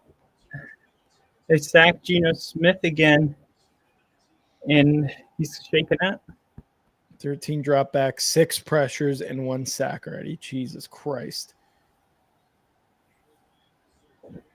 What do you do? Dude, stop with those passes. He was wide open right there. Stop missing that shit. Sorry, baby in the room. Sorry. No, it's okay. He doesn't know. God, I hope he doesn't know. Oh, no. He has no idea the shit we say. This has been a horrible first half for the Bears. Horrible. And plus, I don't believe swear words are bad. I believe that's a human construct society made up to control people. Facts. So how is putting certain syllables together bad? Yeah, true. Like, what's bad is the intent of your heart behind your words, not the words themselves. I mean, of course, there's certain words, and you know which ones. Mm-hmm. But shit, ass, fuck, these are just words. Especially ass. And it helps them express themselves. Like, nothing, if I say I'm hungry and I say I'm fucking hungry, one of them, I mean it. I mean it. Oh my God. He got the little hiccups. I don't know what's happening, but this second half needs to be so much better. Yeah, I mean, I thought it was going to be this type of a game. Like, yeah. I think you did too. It's just uncomfortable. You just got to ride it out. It's like an intense mushroom trip. Don't fight it. I love that comparison. You just got to surrender to it, and you'll break free at the end. Yeah. Total yards, 71 for the Bears, 207 for the Packers. Oh, hey, Mom. Bo, Mimi is coming. Aw, She's going to be here on Friday. that's We're so awesome. excited. I bet you and Mary are very happy. Everything went well. How's Mary doing?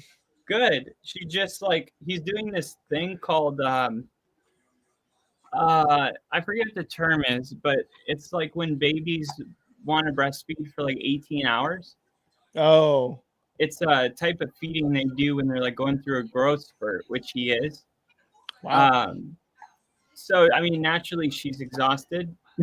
Yep. Because you can't sleep Mhm. while doing it, and you're not supposed to sleep with your baby. It's like a big no. Yeah, because I've heard so many stories of like parents rolling over, and unfortunately, those babies are suffocated. But thank God, like Yeah, and it's not a common thing. Yeah, it's like I have a lot of empathy for people that happens to, because naturally, like, you're already talking about the most exhausted human state a person can be. Yeah. Like, they delivered a baby, they haven't been allowed to sleep, they've been Mhm. interrupted by nurses and doctors, and then the baby feeds every 3 hours, or Mhm. in Bo's case, all day. Like, I'm not exaggerating when I say all day. Every 20 minutes. He wants to be on the boob, and he'll fall asleep with it in his mouth. And as soon as you like go to move him, like, okay, he starts sucking. Like, no, I'm not done. As a fellow man, just like Bo, I also love to be on the Right? boob most of the day as well. So, I was mean, what like, can you do, right? What can you yeah, do? what are you gonna do? He's a boob guy. He's a boob guy. But like, you're dealing with like the most exhausted people, and I just to like not fall asleep. Mhm. It's very challenging, and really, it's a two-person evolution, because when I mean, like you nodded off before, but when you're by yourself, there's nobody to be like, hey, do you want me to hold him? Do you want me to take him? Yeah. Yeah. You're just by yourself, and sometimes you're like, I'm just gonna close my eyes and think, Mhm. and that's how you like justify it. Yeah. And then next thing you know, like, you're out. Yeah. And Yeah. there's no one there to be like, you're sleeping, Yeah. That's a crappy thing too, because I've been in situations where I've been exhausted, but the one thing, and it's so funny because I know you and I've gone through this boot camp, for example. Yeah. I have legitimately, and obviously not for minutes at a time or anything like that, but in boot camp, we are taught to march, and we march everywhere outside of our barracks room. I have been in the middle of a march and have literally fallen asleep as I'm marching for a few Yes! seconds. I've never heard anyone else say that. How did we do that? I don't know, dude. To me, I'm just like, when I wake up after those like few seconds, which feels like a micro nap, I'm just like, how did I just wake up? And I remember, actually, how did I sleep? I remember when we were marching to like the fire building, I fell asleep marching. Yeah. And also battle stations, I kept falling asleep, and the only reason I would wake up is because I would like run into somebody or something. Yeah. I was like, oh, my bad. And you're just like, oh my God, I was asleep. You know what I mean? Like, yeah, it's like, I didn't know you can walk and sleep. Yeah. What else can I do? Boot camp definitely is one of those times in a military member's life where you are very, very much exhausted for, I would say, about 90% of the day. I think it's like the labor is probably like the closest thing too, because you can't sleep while you're going in labor. Oh God. And if you like, Mary was in labor for like 35 hours. Oh. And I was like, when you get to that point of exhaustion, you know, and whoever it is that's your coach, like with you, they're tired too, because they can't sleep either. Yeah, 100%. And yeah, like Kyle's saying, like, that's one thing too with boot camp. You just can't fall asleep. You literally can't. You can't sit down. You can't lay down without somebody telling you that you can. Did you ever go poop just to sleep for 5 minutes? I never did that, but I always would go poop just to sit down for a few minutes. I remember doing that a ton. Yeah, that If was I sit down, you mean never mind. Totally. I meant sit down. Nothing else. No doors. Nothing else. Yeah. And nothing like taking a shit and just staring at a guy in front of you taking a shit. Yeah. What's up, bro? I'm like, this is just weird. Yeah. I don't want to. I'm really weird. Like, I don't like farting and like that's like my. Like, I don't care about the showering. I just don't. For some reason, the pooping's like too far. I just can't do it either. Where it's just like and this goes beyond any of that. Like, I don't like shitting in public places when there's someone doing the same thing directly next to me, and all that you've got to separate you is a piece of plastic that is a foot off the ground, and you can see the other person's feet. You're just like, it's so uncomfortable for me. It's a very vulnerable position, and they've done studies that like the best sensations a person feels, like obviously number one we all know, and then number two is pooping. Yep. And like it's really weird to like try to do that without like being watched. Like, don't make a face, you know. Like, oh, Richard, $5 super chat. Let me finish Richard. this. Thank I appreciate the congrats too. Yeah. He said congrats. I blast music. That's a good one. All right, let me finish this and then I'm gonna chug. I'm gonna open a new one and chug. Chug. Oh, here we go. Is this a strawberry guava? This one's pretty good. This is a big 3rd and 3 right here for Broncos on the 7-yard line. 3rd and 3. Woo, let's go. It's the loudest I've heard the Raiders today. Bo Nick looking. Caught. Harvey. Go. First down. There we go, baby. There you go. RJ Harvey's starting to break out, dude. Their own 7 or the Raiders 7? The Raiders. Oh, okay. Yeah. All right. Here we go. Chugging time. Bear down, baby. Bear down. Good, better, best. Let's go. And Denver's really playing their best football right now, which is awesome. We just played the Raiders, 4 weeks ago, and it was 10-7. Oh, yeah. Sean said, he blamed himself because his play calling was ass. And he was like, we were not prepared offensively for that defense. Like, we thought they were running an entirely different defense.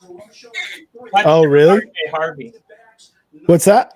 Touchdown, RJ Harvey. Let's go. Has he scored? How many has he scored this year? Well, he's got like a couple of games where he's got like 3 touchdowns. Wow. Like the Cowboys game, he scored 3. He's got, I think that's 2 right now. That's his 5th. That's his 5th in the last 2 games. Damn. So he really is heating up, huh? Yeah, he's starting to heat up, and that's like the one element that will take this team anywhere they want to go. I agree. I feel like because the running game has been an issue for the Broncos for 3-4 years now, about. Yes, it's been an issue for a lot longer than that. I'll put it this way. Denver with J.K. Dobbins, the first record he broke, he was the first 100-yard rusher since we had Latavius Murray in 2022. Wow. And that's just going for 100 yards as a running back. Damn. And we haven't had a 1,000-yard rusher, I believe, since Philip Lindsay.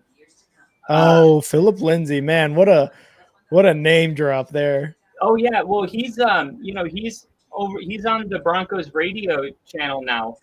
Oh, nice. Good for him. Their local he's got a lot of great insights. He was the one that told me about the maybe getting the Texans running back because with Woody Marks, taking off, What is his name?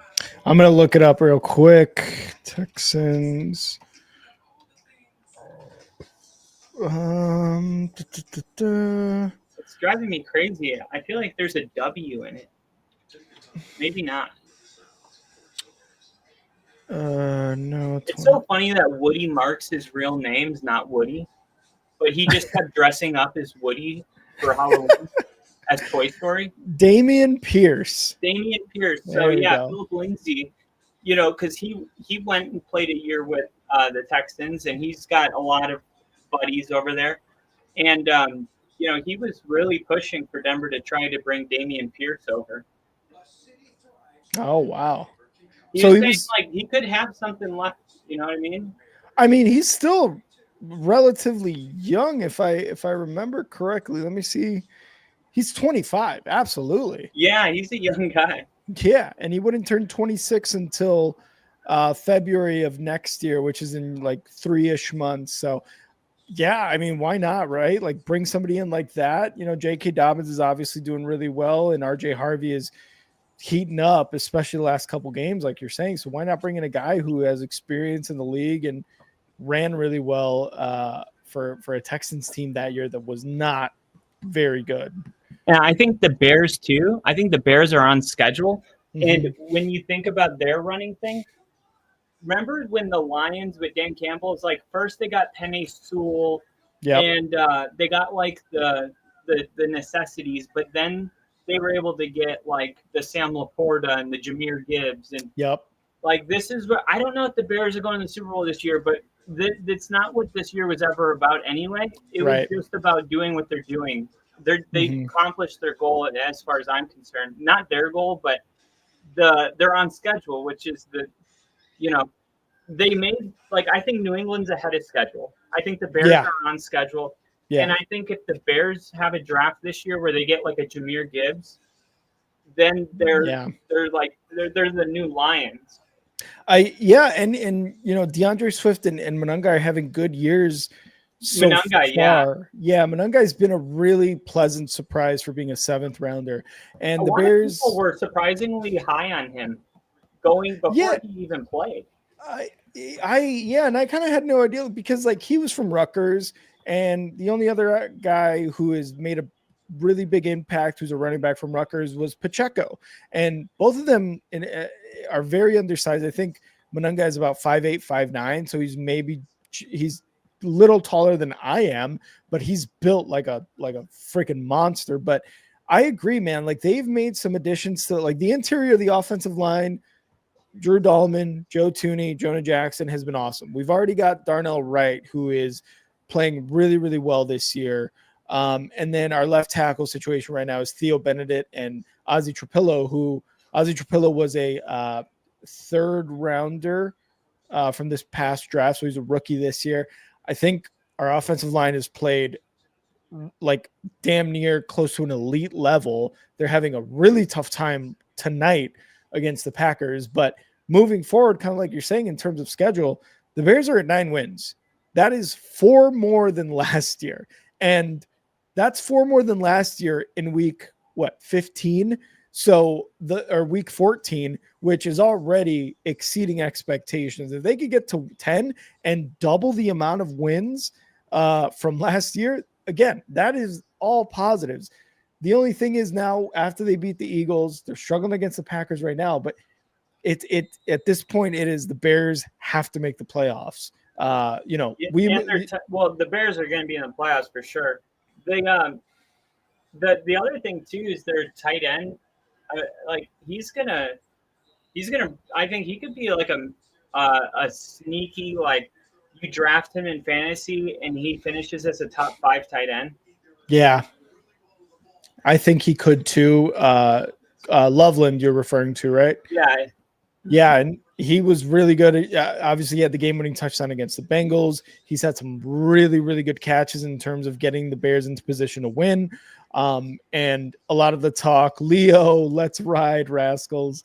Obviously, at the beginning of the season, he wasn't very much involved in the offense, and then people are looking at Warren, the guy that the Colts have, and being like, should have drafted Warren, but now Loveland is kind of coming into his own and being used on the offense a lot more. So he's definitely going to be a person that Ben Johnson and the Bears use moving forward in the offense. And like you said, I think he could very much be a guy that makes a huge impact, moving forward in his career with the Bears, and can be a tight end that you want to draft in fantasy drafts, because he can absolutely make a big difference in this game. 4th and 2, the Raiders are going for it. And then let's see what happens. Pressure, Gino, got to get rid of it. Rolling out, throwing downfield, wide open. Damn it. First down. All right, I'm going to go give him to his mommy. Mm-hmm. Say bye, everybody. Bye, Bo. But he waved. You saw his hand. He went like this. Hey, you all should be lucky that Bo did that for y'all. He waved. Hell yeah. Love to see it. 3rd and 11 for the Packers here. Boy. 3rd and 11 here for the Packers. And Richard, I hope we get some more this half. A little pressure. Bears bringing pressure, going deep. Jordan Love. Oh, and that's pass interference. They're not going to call it because it's going to be a 4th down, but Nahshon Wright almost came away with another pick there. And honestly, correct move there by that Packers receiver. Do not turn the ball over by any means necessary, because Bo Melton is the one who did that there. More receivers need to do this. Take the penalty, especially on a 3rd down and long throw. Take that penalty instead of letting the defender get a turnover.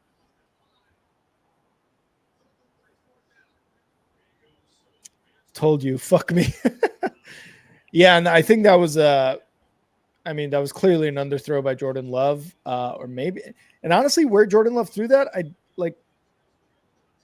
it was obviously an underthrow. I wonder if there was a miscommunication on the play there. I don't know, but clearly an underthrow. And Nahshon Wright almost came away with another pick. I didn't have the heart to wake her up. She's sleeping with one of those eye things over. Yeah. I'm like, we're just going to ride it out till this baby cries. Let's ride. There's the punt. Incomplete. And it's going to be there's a flag on the field. About the 22-yard line for the Bears. Bo, this is the most important thing. I love it. Nice. Sleep with it. It'll be your favorite stuffed animal. What'd you say? I was like, you will sleep with this. This will be your stuffed animal. It's like I love it. Our parents' generation, they did this project where they made the kids have to carry an egg with them for a week. Yeah. They couldn't break the egg, but they had to, no matter what they did, they had to have the egg. I know what you're talking about. Yeah.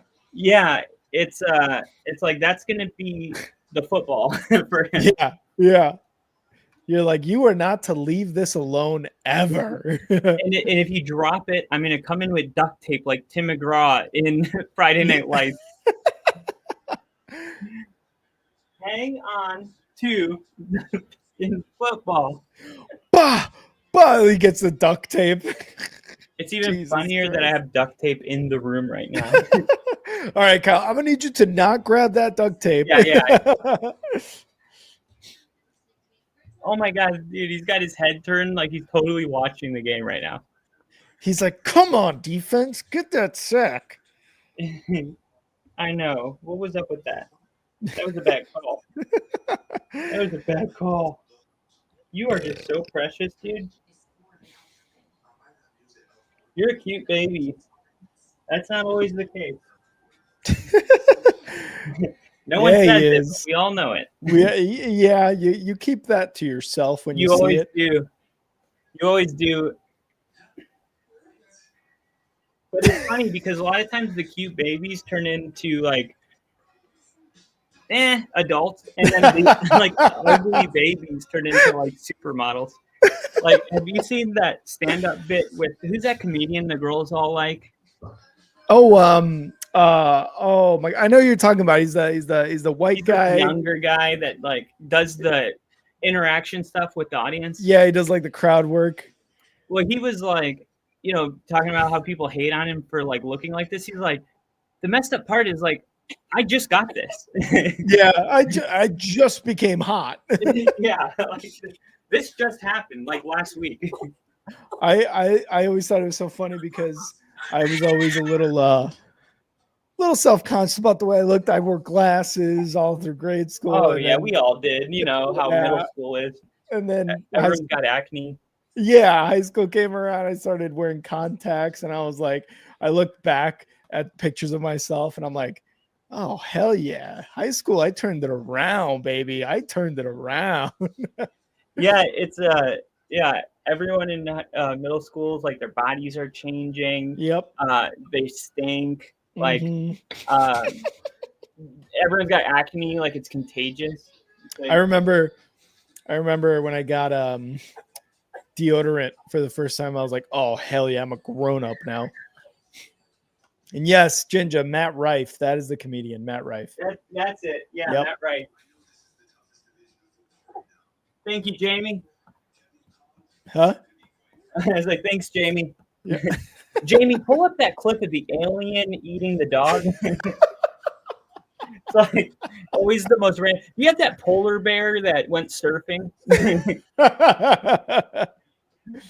Oh god. Can we get that clip of the guy jumping out of the airplane and landing safely on top of a skyscraper, please, Jamie? Thank you. Thank you. Man, I miss Bill. Oh yeah, I know. He was our Jamie. A great quick look up. Not that you're not, Ginger. I'm just saying I thought of Bill because he used to do that all the time. Yeah. There would be those random weekday nights, no football was on, but we would be on here and we're like, man, who is this freaking guy? Because we always tell you guys, we don't do names here on the Only Football Podcast. And Bill would always be like, it was this person. We'd be like, yes, Bill, thank you. Yeah. And Bill everybody. Does names. Yeah. Dude, right, Kenny Pickett just came in the game. Oh, Kenny Pickett. Nice. First down, Caleb Williams on the run. Love it. I knew Denver, their pass rush is so violent. Like, they just take out quarterbacks. Oh, yeah. And I meant to bring this up, but it was like when you Bo leave in Bo Nix and Nick Bo Nito, and there's another guy with a Bo in the middle of his name. I don't know who it is. Ann Bowman, something like that. For the Broncos? Mm-hmm.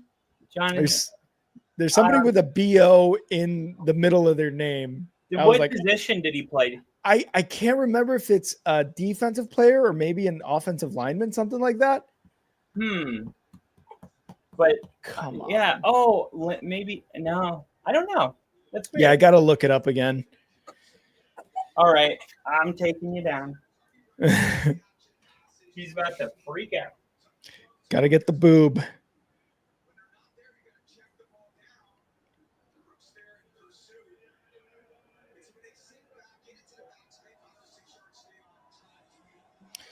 All right, 2nd and 10 for the Bears here at the 48-yard line. Going to hand it off, and it's going to be Manungai who's going to get to the strong run. Got stopped about a yard into his run and still moved his feet and was able to move a couple Packers for about 4-yard gain or 3-yard gain. Gets into Packers territory, I believe, with that run. 3rd and 5.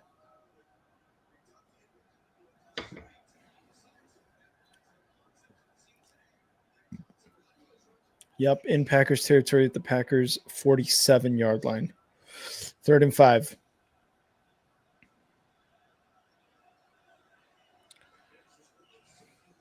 Back to pass. Quick throw, and that is Loveland with the first down at the 38-yard line of the Packers. All right, come on.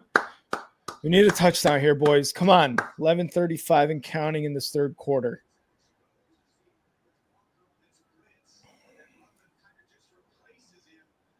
Perfect throw.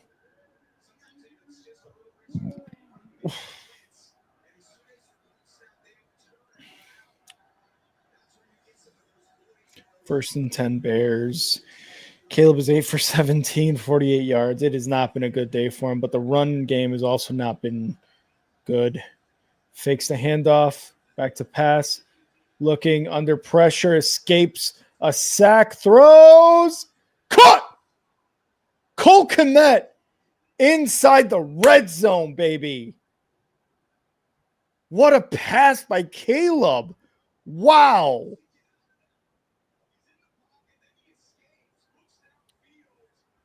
Man, right over the defender in the breadbasket of Cole Kmet. Wow, indeed. Crafty. KC, nice. That was impressive. Close to about the 10. All right, the 11-yard line. First and 10 for the Bears. They can get a first down without scoring. Changing it up. 2 seconds to snap. Snap. Hands it off. And it's going to be, I believe that was Swift for about a 4-yard run. Caleb is a stud. Oh, Caleb is definitely a stud, especially on the move outside the pocket. Man, that guy makes plays. Caleb makes stuff happen outside the pocket. Whew. What a throw and catch.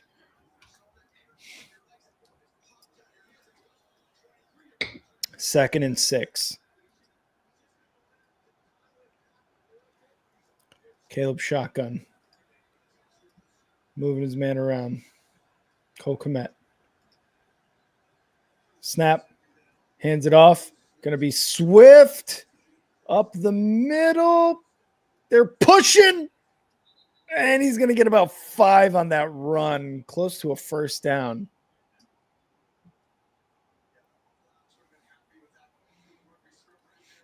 Damn it. Kyle can't even update the score for his own team's game. Crafty. I just got here. As Crafty saw you holding your child. Literally just sat down. And that's actually what I'm doing.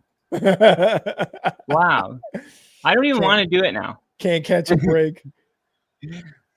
Kyle's going to keep you guys all guessing. Swift! Oh, did he get in? Either way, I think he gets a first down. So it's going to be first and goal. At worst, first and goal. At best, touchdown. And it looks like a first and goal. There you go. We're going no huddle here for the Bears. At the 1-yard line. First and goal. Motion. Snap. Fakes the handoff. Looking. Throws. Wow. Touchdown, Zacchaeus! Let's go! Woo! I told you not to worry. You just got to ride it out. Woo! What a throw at the nick of time. Or was it in the nicks of time? It was in the bo-nicks of time. Wow. And that went through the arms of the Packers player. I believe that's Nixon. Is that good or bad? Like, are you happy or mad? Well, you're not mad, but is that like the luck or skill? I didn't see it. I think it's a little bit of both, probably more on the luck side, to be honest, because that could have been intercepted. And the Bears are going for 2. Here we go. Oh, I think it was more skill. Well, I don't know. The last angle is the only one I saw, and it was Manungai. If you're a Packers fan, it was luck. If you're a Bears fan, it was skill. Yeah, exactly. Woo! 2 is good. The Bears score 11. 3-point game. 3-point game, baby. Man, Keyshawn Nixon had that for a second there before I even reacted to the touchdown. I thought it was an interception. Oh my God. Oh, I love it. It's amazing that they scored on that 2-point conversion too. Me too. The lineman came and just pushed Manungai through. Dang. RJ Harvey's starting to feel this game like he's getting a good feel for the game. You said that was Harvey? Yeah, RJ Harvey. Hell yeah. It's like he's starting to turn in runs that look like they should be losses into 4-yard gains. Yeah. That was Manunga in one play. He got hit as soon as he hit the line of scrimmage and still drove his feet for another 3-4 yards. That was Manungai on the 2-point conversion. Yeah, that and just now too. Yeah, you're right. He had a little help from his friends, I will say. But yeah, Nothing either wrong way, with that. nothing wrong with that. As long as it counts. I'm gonna take a quick P for the C. Be right back. Ooh. All right. Denver. Oh, good job by Nix avoiding the sack there. He did a play action. Right when he came out of it, there was a Raiders defender in his face. Immediately hits the brakes, makes him miss, throws a completion.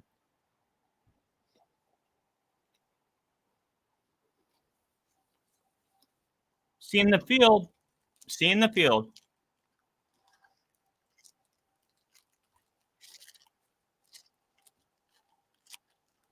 There's a lot on the line today. All around the league, man. Oh, man.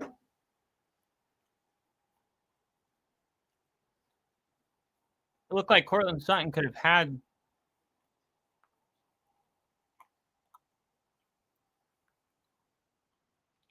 He tackled him. How are these not getting called for pass interference?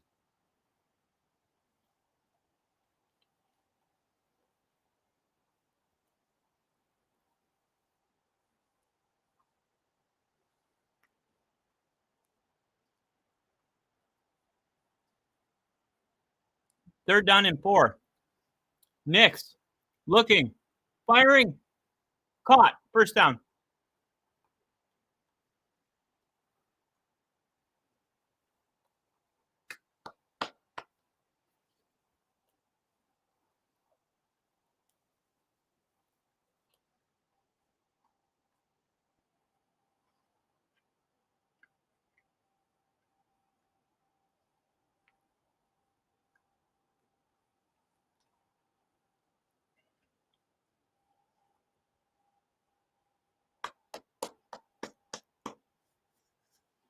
There we go. Love seeing that. I don't. You don't? I don't know. I don't know what it is, so I'm just disagreeing. Cortland Sutton, first down. Oh, okay. Yeah, you love to see that. 3-point game, baby. 3-point game. 1st and 10. Packers at their own 37. 8 minutes left in the third. Man, there's like a whole game to be played still. I know, dude. 8 minutes in the third. Yeah. We Like haven't seen anything yet. Like the fact that the Bears were able to stop the Packers, get a punt, and score a touchdown and a 2-point conversion within 7 minutes of the third quarter having started is, like you said, it just feels like a lifetime ago. Well, like first half always goes by so fast, it seems like. Speaking of feels like, you see it feels like 6 degrees? Yeah, don't miss that. A lot of times you can see the cold, like on TV. Yeah. I didn't think it was that cold watching this. I didn't either. And then they did a close up on the offensive lineman during a huddle for the Packers, and you could see their breath as they're breathing out. And I was like, oh, it's cold. Yeah.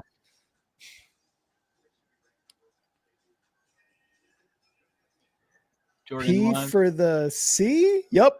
P for the commercial. Ooh. Oh. You like that? You like that? You like that? 2nd and 9. Come on. There we go. TJ Edwards finally back in the defensive lineup. 3rd down.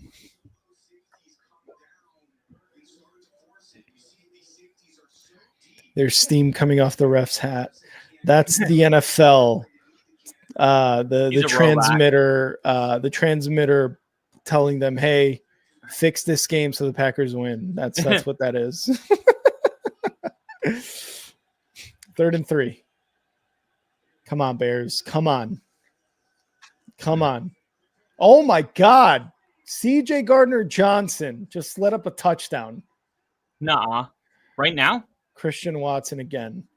Oh my gosh, I'm on 3rd and 3 right now. Oh my freaking God. You're going to see it right now. It was a slant from the right side up the middle. Jordan Love just quick throw on a play action. And how are you not in position as a safety? And he's had such a great year. Yeah, Byard has had an amazing year. I mean, taking the ball away, but like right there, it's like, what is going on, guys?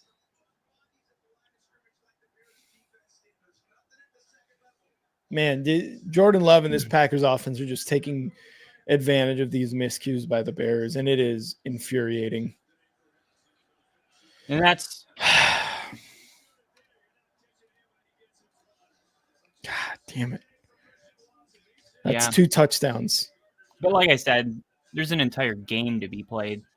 Yeah. I mean, that took 2 minutes. Like, this game's not going to be what I predicted it to be. To be honest, I thought it was going to be like a 14-10, 13-10, 17-14 game. Same. This has been there's been a lot more scoring than I thought. Oh yeah. Oh man. Look at this. I was going to show you this. Oh no. Your girlfriend's dad doesn't like his gift. Look at this. Was earlier today. Oh wait, hold on. Let me. Oh wait, you can see it. Okay. Yeah. Steelers, Seahawks, Bengals. Wow, dude. That was a good hit. You made $120 off that on a $5 bet. I love that. Yeah, and it was a bonus bet. Well, what is the bonus bet? Oh my gosh, Knicks just took off and picked up a first down. It was an amazing run. Let's go. No, because I put a bet in March or April, and it was Jacksonville and the Panther, or it was. Hold on. It was the other team. Oh, it was Jaguars and Panthers to win more than 7.5 games, and the Patriots to win more than 6.5, something like that. Yeah. And I put like $200 on that because you know how I felt about the Patriots and the Jaguars and the Panthers. It was like made for me. It felt like. Yeah. And you know that hit last week. Like, oh, that's right. So nice, dude. I just was like in my account. I'm like, why is there like $300 in here? And then I was like, oh yeah, I forgot. I placed that bet at like 3 a.m. When at the beginning, before the beginning of the season, or yeah, it was like March. Wow. Was it plus money or was it still kind of like minus? No, money? It was plus 500. Wow. Jesus. I'm going to show you, actually. It's funny because I placed it once, and then I liked it so much that I woke up and placed it again. Mm-hmm. I was like... You placed it again?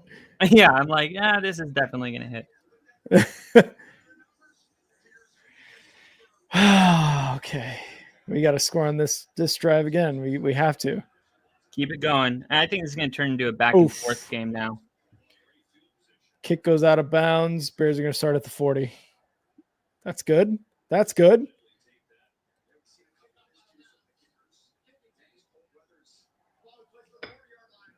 All right. Thanks for messing that up, McManus. Man, CJ Gardner-Johnson just got beat there by Watson. Watson's so fast too. Like, and guess what? We can help you out. If the Packers win today, we'll beat them next week for you.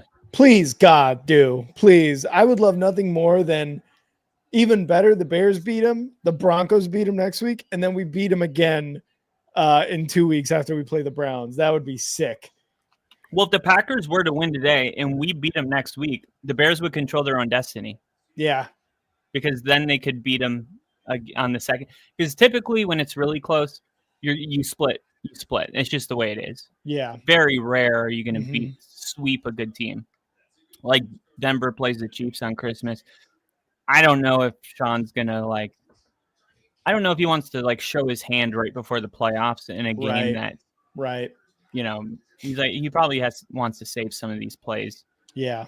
Get the Chiefs to make adjustments, study them, and then if they make it to the postseason, then you're ready for them. Mm-hmm. Mm-hmm. Not that you're trying to lose, you're just not desperate to win.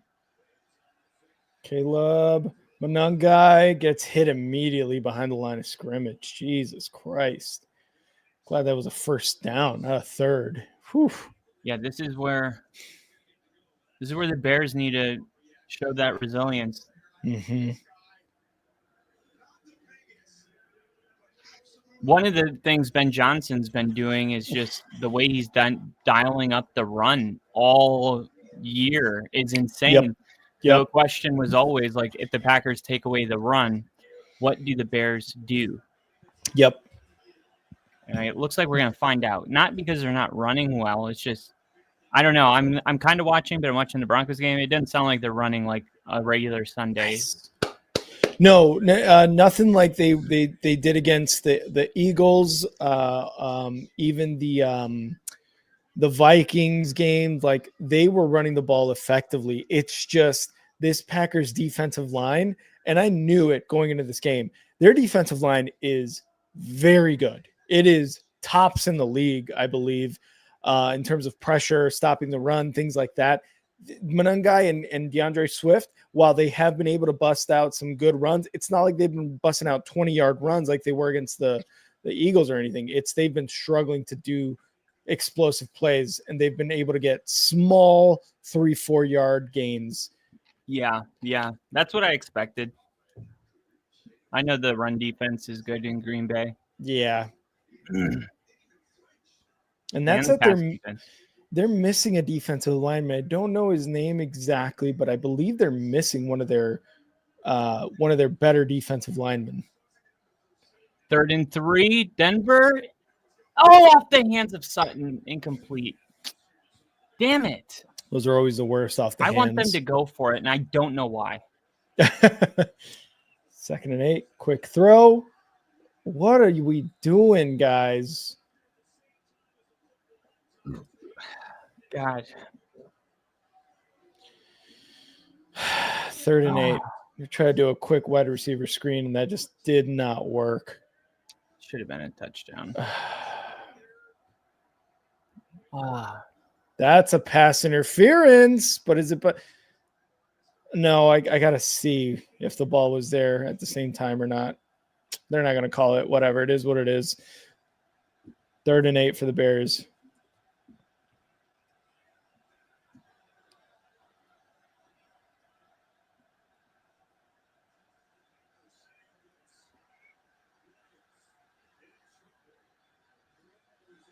Man, we had I had a too much touchdown pressure. and it just bounced off his hands. What happened? 3rd down, Dingo? Yeah, 3rd and 8. Packers brought in 2 or 3 guys. Pressure, 4, 5. They brought in 1 guy for pressure, and they just got past the line. And Caleb Williams, running out of bounds, just threw it out. Sometimes that's the best play. And I don't know what happened with the offensive line. The weird part is all of our offensive linemen were pass blocking, and we had Monangai there, and 3 Packers still got through. That's crazy to me. And Cairo's kick is good. Yeah, man. I mean, you got points. That's all that matters. It was always a 2-possession game. Yeah. It's something. It's something. You were going to need a field goal anyway, and from 41 yards in the cold, just think of how different you'd feel if he missed that kick. Oh, dude, I would be livid. That's what I do whenever I just try to take myself to helps you appreciate that you're in a 7-point game instead when that of very easily 14. could have been a missed field goal. And under these conditions on the road, Mm-hmm. he could have missed that. And instead, it's a one possession game in the third quarter. Like, Yeah, that's true. if the Bears can't, I understand, but at the same time, it's like you have to, if you're going to be a good team, like you have to know that these are the kind of games that you're comfortable winning.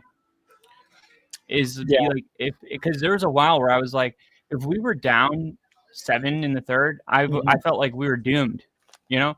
Yeah. But that's kind of changed now, where it's like you start to expect to win when winning becomes part of your culture, and it's like, yeah, we're down 7, we're down 10, down 14, down 30 in the fourth. Who cares? Like we're gonna find a way to get it done, and I feel like the fans, they really haven't had a bunch of that this year, so they're not like comfortable in these situations. Yep. And that's understandable, but this is also an opportunity to gain some trust in the Chicago Bears fan, in their fans. Yeah, and that's one thing, a couple things on that, because there's been situations, games where we're down and it's last minute, fourth quarter. I think of the Vikings game, the second Vikings game. I think of the Bengals game, even the Raiders game early in the season, where I was like, oh my God, we're down. And then obviously as the season progresses, it becomes like, okay, we're down, but I'm confident in Caleb Williams, and more importantly, Ben Johnson as the coach, to drop some stuff in order to get us in a position to win. And I was thinking of things you've said last week, especially against the Eagles. There was a super windy game. The Bears could barely pass the ball. Like Caleb Williams had, I think, like a 50-something percent completion. And then the Bears have been running the ball extremely well all week last week against the Eagles. They do the play action, and Caleb Williams throws the nail in the coffin touchdown to Cole Kmet. And I was like, if I was streaming this game and Kyle was with me streaming this game, and I was like, run the ball, what are we doing? Or pass the ball, you would have been like, they're setting up the play action for a situation just like that. And what happens? Exactly that. And I was like, if Kyle and I were streaming this game and I was like, we need to pass the ball more, you would have been like, what's going on is they're setting up the play action for the right opportunity to throw the ball. And in that situation there, that was what it was. Well, if I'm not mistaken, that actually, we had this whole moment earlier this year where there was a play that kept coming open, and I'm like, They need to. Oh yeah, it was every time Caleb Williams was running the option, they were crashing inside, and I'm like, if he pulls it, it's going to be a touchdown. Yeah. And I was like, Ben Johnson saving it, and late in the fourth quarter, it's exactly what happened, and the Bears got a go-ahead touchdown because he pulled it and ran it in for a touchdown. And I believe it was like week 4? This week 5? No, maybe the Commanders or Saints game. I feel like it was one of those. I think it was the Saints game because it was close for no reason. Yeah. Love going deep. Incomplete. Oh my God. You were going to say intercepted. Whew. What was that? I'm watching it now. Yeah, it was deep to golden. Yeah. Looking, going deep. Yeah. Ooh. I believe that's McLeod. Oh, McLeod, yeah. That was kind of underthrown. A little bit. Not in a way that's necessarily bad. Sometimes because Dubs turns around, and if McLeod bumps into him, that's a pass interference. All of a sudden, you're in great territory inside the Bears field. I like that no call. I do too. There was hand fighting there. There was both players were hand fighting. Very good no call, and he had his head turned. If he doesn't turn his head, that gets called. Yep, 100%. Yep, Leo said it. He turned around. Yep. 2 minutes, 12 seconds and counting, and the Packers are going to punt here. No PI. Yep, no PI there. How is that a flag? Oh, Sertan's saying that's on me. Okay. If you say so. I didn't see it. All right, let's gamble. Let's gamble. It's getting to the witching hour, right? Yeah, there's too much money in my FanDuel account. I got to do something dumb. what an awesome problem to have. Too much money in my account. I'm like, I'm not supposed to actually make money doing this. The whole point is to lose money. Yeah, you're like, that's silly. It was a $5 bonus bet, and now I have almost $350. Like, let's go, dude. people are like, why wouldn't you just like cash out? It's like, because it's fun. I mean, it was $5, and now I'm here. Why would I? Yeah. Why would I? But you know what's funny is like there's this energy around gambling that's interesting because like if I were to go to a bar and spend $5 on a beer, it's like no problem. Yeah. But you know, if you spend $5 gambling, if you're around certain people, they're like, "Oh, okay." Yeah, they think you have a problem. They make it seem like you're like, "Oh, I was like killing dogs this morning." It's like, "Oh, you do that, okay." Yeah, no, I woke up, had my coffee, killed a couple dogs, then came to work, and I was like, "What?" Who just rang my doorbell? Hold on. Yeah, BRB as well.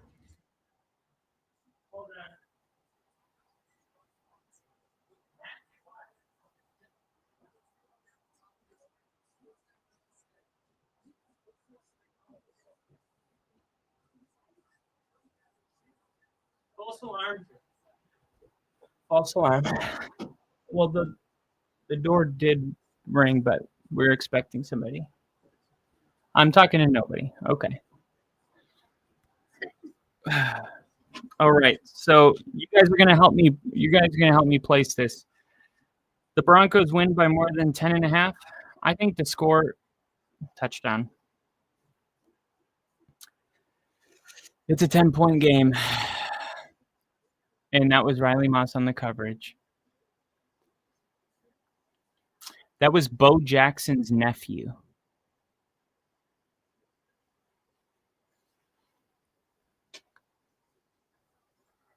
It's weird to see Pete Carroll smiling when he's down by.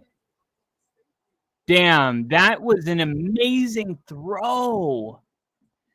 I mean, that was like the window was that big, and Kenny Pickett just threaded the fucking needle. I should be more upset, but sometimes a guy just makes an amazing play, and it's more about them than it is us, and that's what that was. That was just, yeah. I mean, the margin of error to make that throw was 0, and he made it. Oh my God, it looks better every time I see the replay.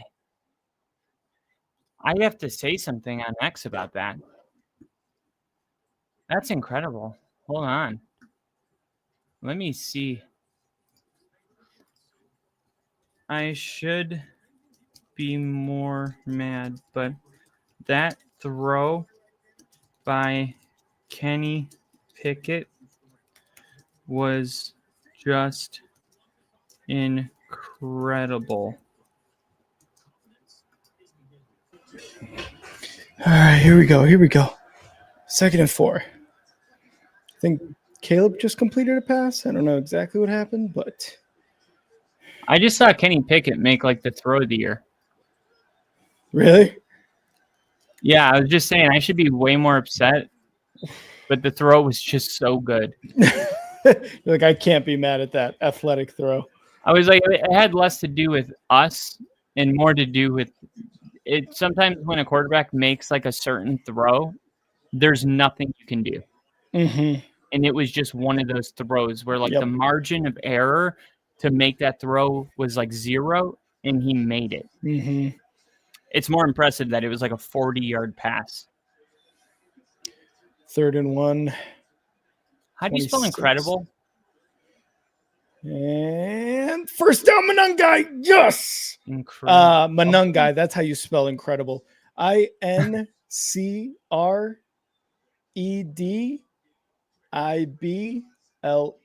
IB. Okay. I did EB. I did AB. Mm-hmm. IB. First down, Bears. Fourth quarter. Bears down 7, fourth quarter. Come on. Come on, baby. Let's make some love here in the fourth quarter.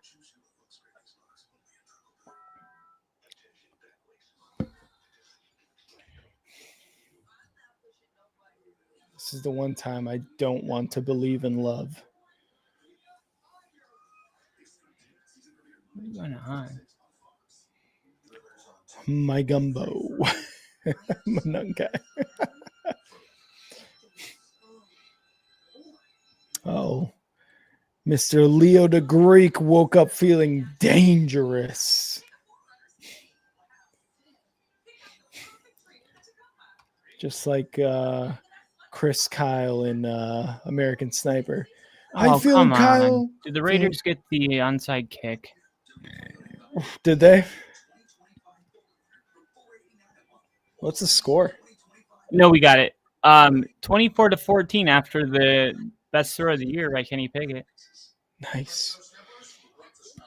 Fourth quarter as well? Yeah, 2 minutes and 17 seconds left. Away from being the number 1 seed in the AFC. And what's crazy, we haven't lost a home game in Denver since like week 6 of 2024.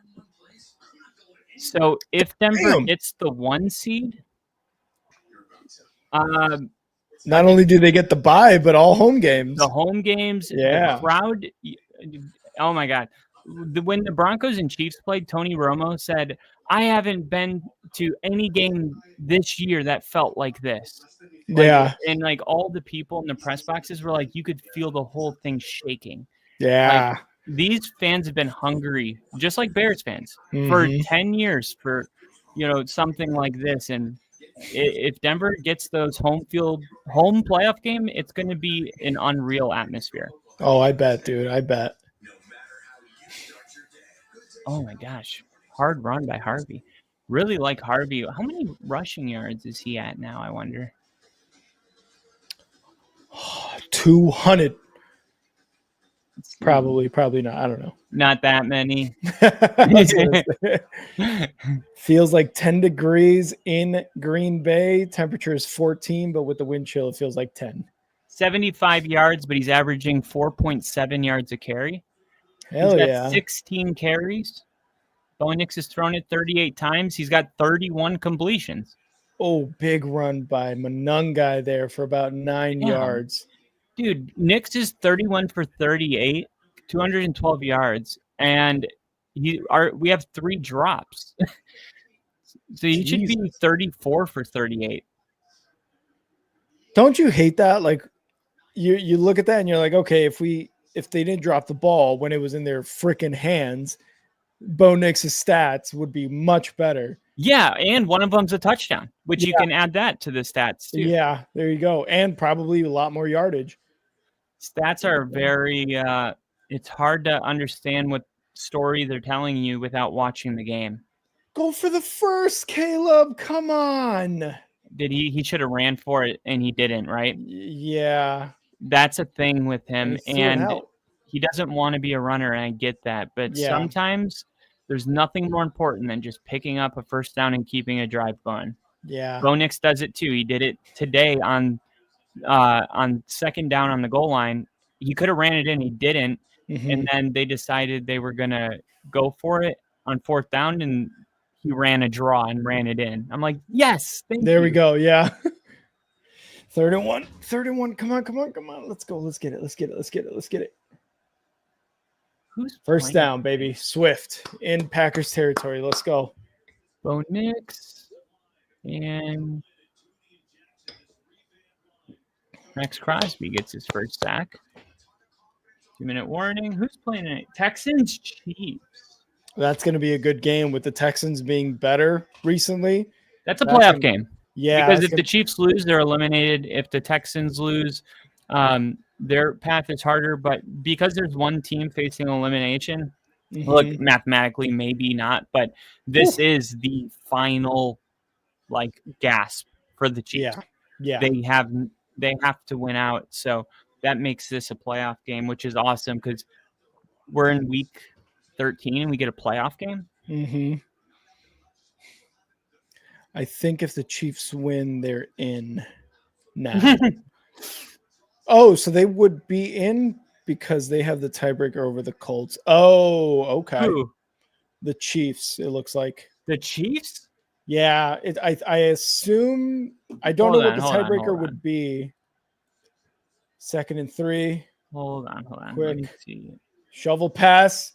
First down. DeAndre Swift at the Packers 35-yard line. Let's go, baby. Okay, let me share something. Yeah, one of the reasons the Bears were in first place in the NFC after last week was because they have the better record against the NFC than the Rams do, too. So this is the current playoff picture. Okay, so we're in week 13, right? 14. We're in week 14. What the fuck? So if the What the fuck? Sorry, go ahead. Okay, sorry. If the Chiefs win, okay, they're still out of the playoffs. Now Denver's going to win. Got that. And the Rams. What happened to the Rams?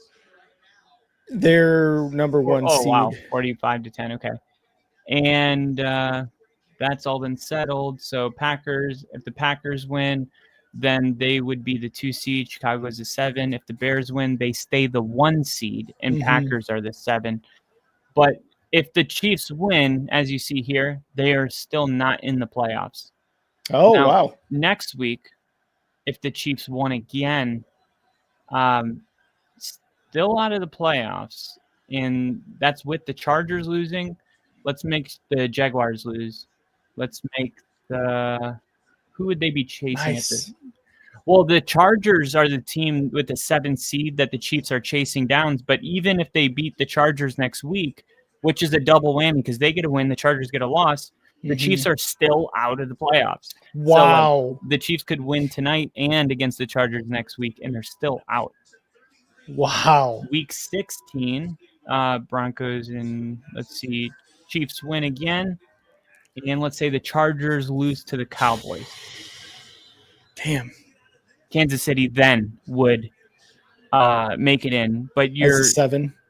You're asking the Chargers to lose 2 in a row, but that could be Philly tomorrow. Yeah. Right? If the Eagles win and then week 15 comes around and the Chiefs win, and let's just remove week 16's. Let's say that challenging the spot of where Caleb started. Chiefs win. Sliding. Wow. Short of the line. Yeah, that's what I thought too. When Caleb started the slide, it was about half a yard short. So we're looking at a 3rd and short, I believe, here for the Bears. Yeah, the only path for the Chiefs, they need the Chargers to lose 3 games in a row or at some point, because week 14, if they lose to Philly tomorrow night, the Chargers, and then next week they lose to the Chiefs, and the Chiefs win both games, the Chiefs are still out of the playoffs. It's not until week 16 where if the Chargers lose their 3rd game in a row to the Cowboys and the Chiefs beat Tennessee, then the Chiefs get the 7 seed. So you are still not in control of your own destiny, even if they win out. In the red zone with that swift run. Whew. All right, good shit. Let's go, baby. Offensive line doing its job right now, especially in short yardage plays. Love that. Wow.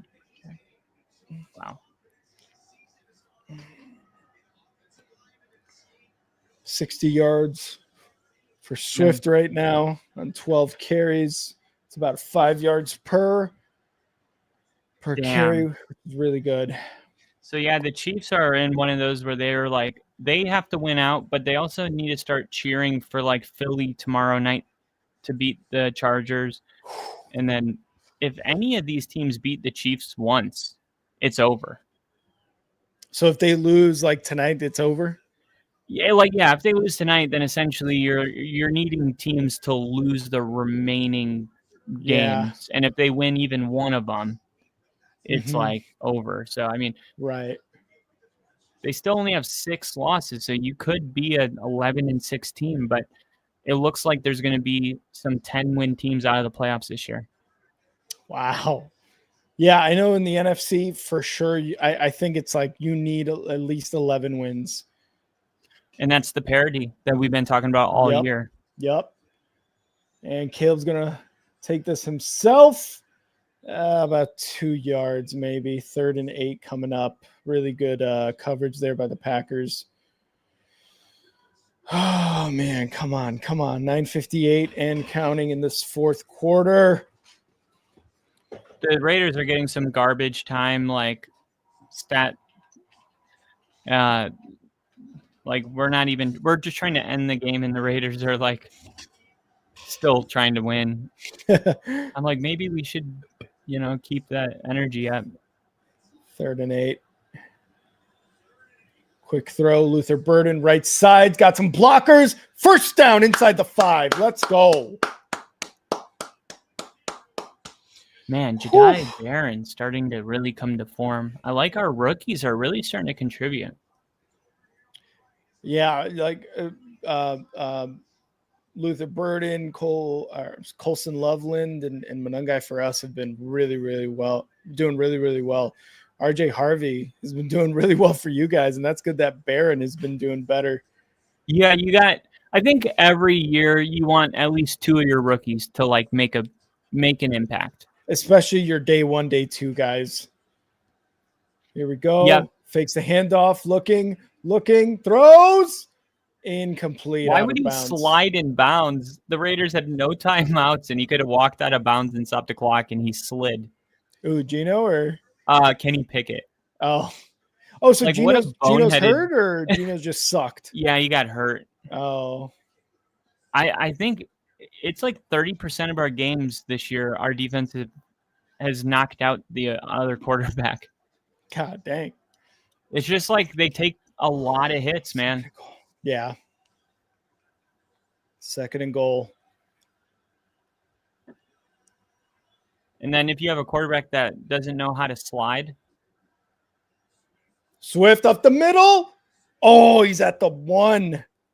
3rd and goal coming up. 3rd and short. Let's give it a Monungai up the middle, guys. Let's do it. Let's do it, baby. Come on.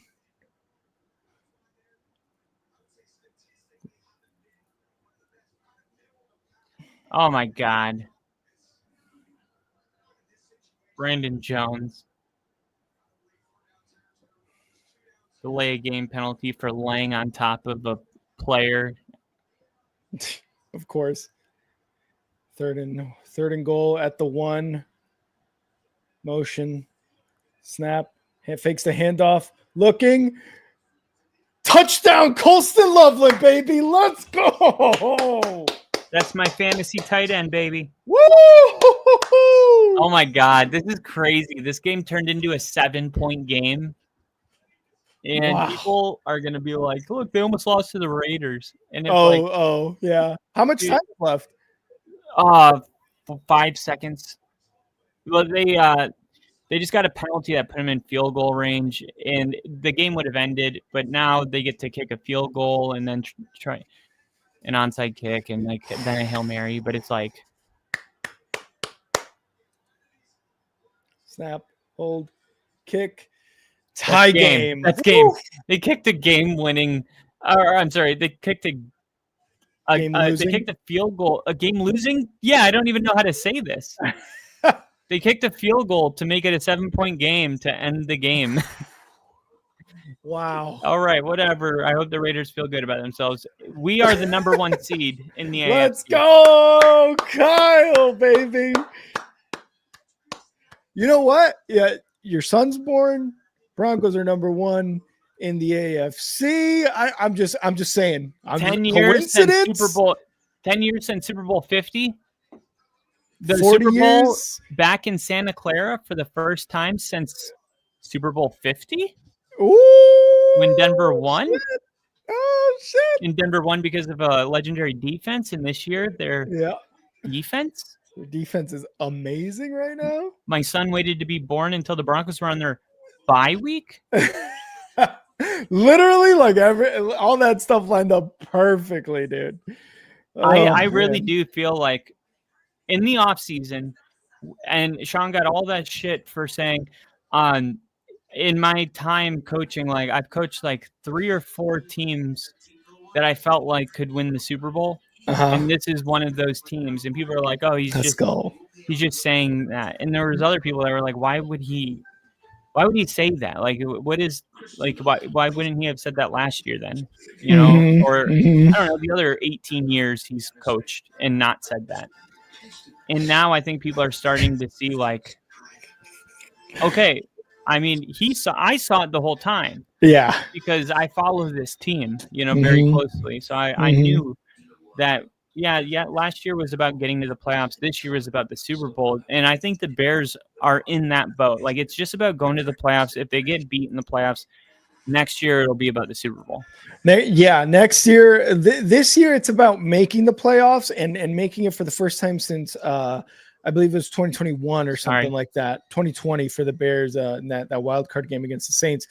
And moving forward, Ben Johnson year 2, Caleb Williams year 3 is going to be like, how can we become one of the most feared teams in the NFC? How can we become the best team in the NFC? How can we elevate our offense to where Caleb is throwing those 300-yard, 3-touchdown type of games, and our running game is complementing the pass game as well? It's like, that's going to be like the next steps following this offseason. It's like, okay, how can we start becoming the Lions for 3 years in a row when they had one of the most explosive offenses? And like you said, let's go into the next year after the offseason with Super Bowl aspirations, like you're saying.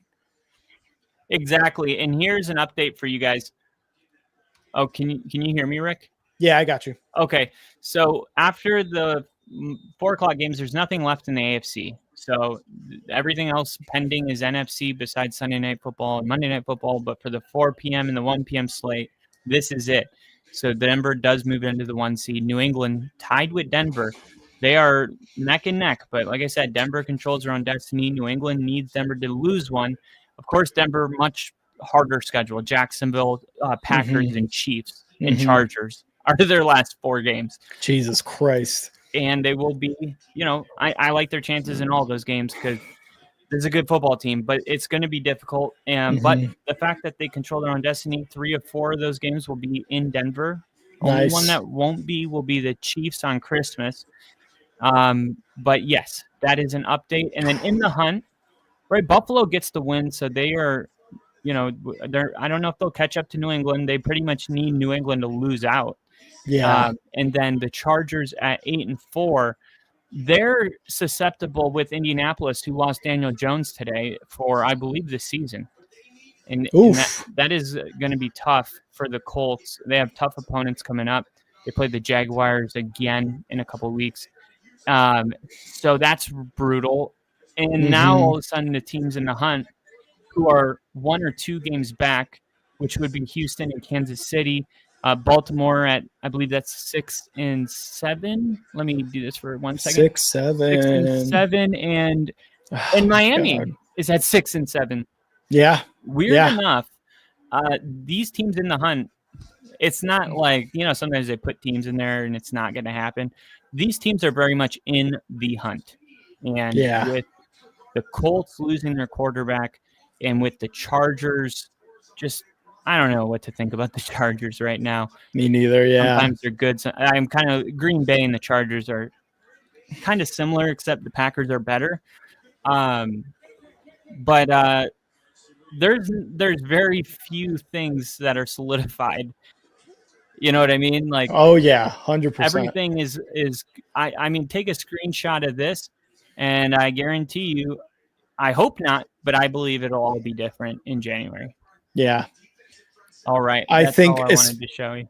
And I think especially the in the hunt teams and the division leaders right now, just a select couple, obviously, could be a lot more different than what we're seeing right now, week 14. So yeah, I agree. Like what happens in January can be so much more different than what's happening right now. And that's the beauty of the NFL is like nothing is going to be the same one week and then in the playoffs.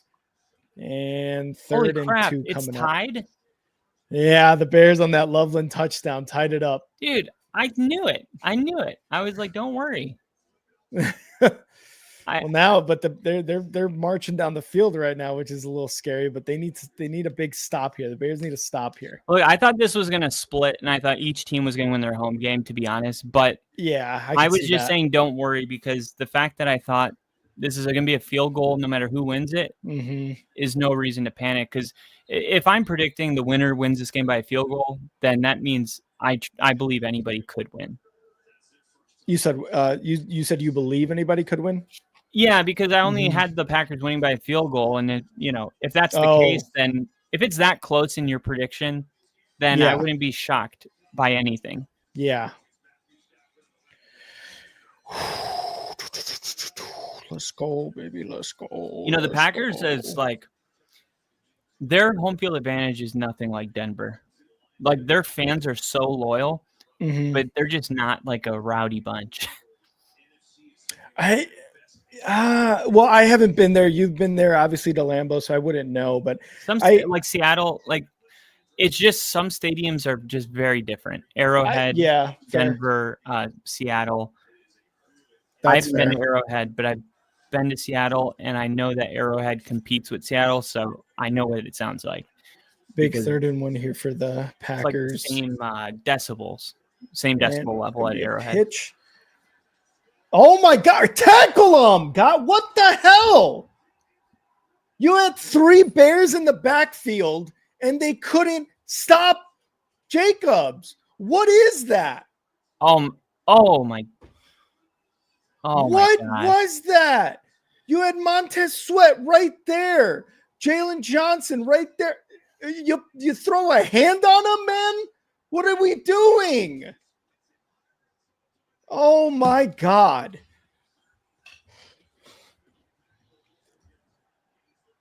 Touchdown. Oh, wow. He slipped. Was it Josh Jacobs? That one was Wilson. Emmanuel Wilson or whatever. This last run was him, but that one was Jacobs. And Nashawn right now is oh no. Ben is pissed. Oh wait, so no one scored yet? No one scored yet. It's 2nd and goal for the Packers, but you saw that with Josh Jacobs. And Montez Sweat was in the backfield. Jalen Johnson was in the backfield, and they missed the tackle for a loss. Oh, and you got a bear down. Yeah, Nashawn Wright. I don't know what happened with him right then and there. He got kicked in the face as the one Packer was going down. Oof, in the chin. And it looked like he was favoring his right arm there too. Ugh. I'm going to take a quick pee for the D or C. We'll see. C. Let's see. 2 rewards available. Bonus bet. Let's do that. And then add an anytime touchdown. Who's going to score? Man, the spread's at 6.5 right now.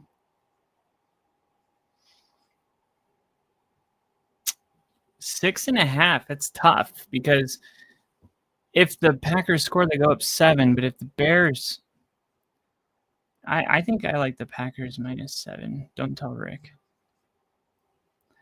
We're going to do that. And then let's see. We got Arizona +20. They're down 28 right now, so let's go Cardinals. All right, here we go. And they're going to blow this play dead. Well, we got a false start.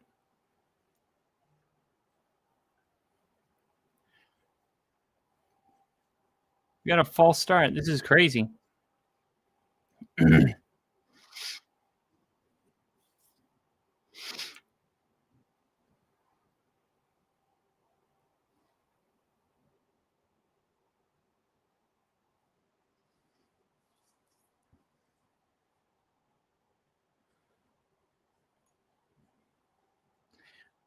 I'm feeling a Noah Gray touchdown today. And then for Houston, let's go with Nick Chubb. $1 to win 52. I'm thinking Houston's defense is so good that they're going to have a tight end score, but Travis Kelce's too obvious. Freaking neutral zone infraction on the defense. Oh my God. You got to like the way the Bears are playing. I mean, not right there, but Yeah. the fact that they just keep they're being resilient. I think overall this is a much better showing than what I've kind of expected. I mean, to be tied at 21 is kind of a what's the word? Testament. A testament to coming into this game and the Packers being as really, playing as well as they're playing, and the Bears defense, giving up a lot of stuff early and not, that first down run by Jacobs a few plays ago, not wrapping up. It's still a tied game right now. So it is a testament to their ability to be able to kind of stop a really, really good team. And Jacobs gets in, touchdown. Damn it. I knew it. They wouldn't let me. I tried to bet it. They closed it. I guess if they get inside the 5, they close it. That's all right. There's 3 minutes. I think the Bears respond. I hope so. I mean, so. They've been able to go back and forth. The spread was at Packers. Packers favored by 6.5, and I was like, well, okay, if they score, they go up by 7. But if the Bears answer, then it's pretty much like a guarantee that whoever wins probably wins by 3 or 6. Yeah. I was really hoping to keep him to a field goal, but man, that missed tackle in that missed tackle in the backfield was huge. 28-21 Packers, and that was just huge miss by the Bears defense in the backfield there against Jacobs. Are they only showing one football game right now? Yeah, I mean, Rams is pretty much over 45-17 with 5. I was just going to throw it on because I put a bet in. Cardinals plus 27.5. So right now they're down by 28. So I just need them to score. But if they're down to 18, I think they would maybe kick a field goal. I'm hoping. They're down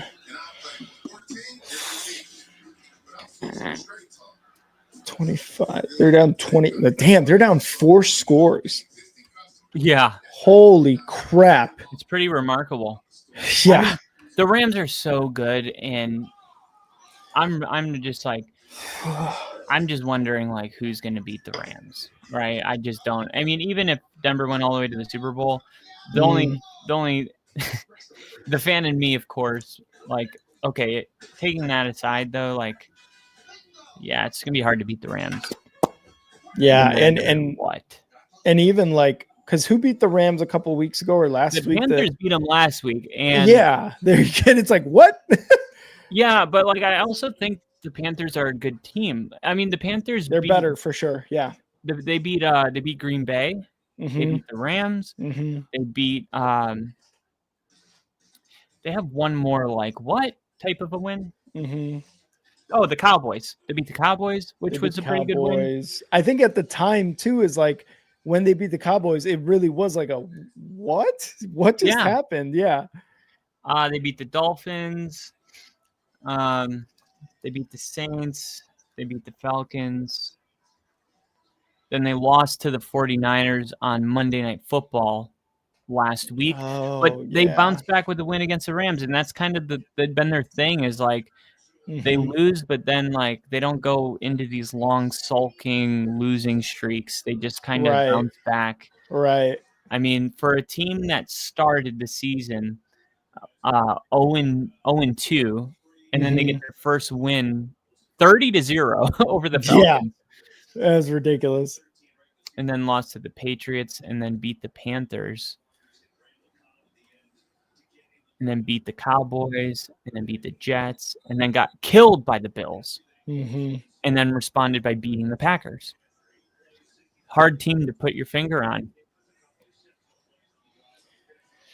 But Bryce Young, last week against the Rams, like he threw for, or no, it was the game before What? Where are you going, dude? Yeah, it was the Panthers-Falcons game. Bryce Young threw for like 300 or 400 yards, Mm-hmm. and Oh, that's right. Yeah. he had only thrown for over 200 yards once all year, and it was week 2 Yeah. because they had been giving Rico Dowdle 30 carries a game.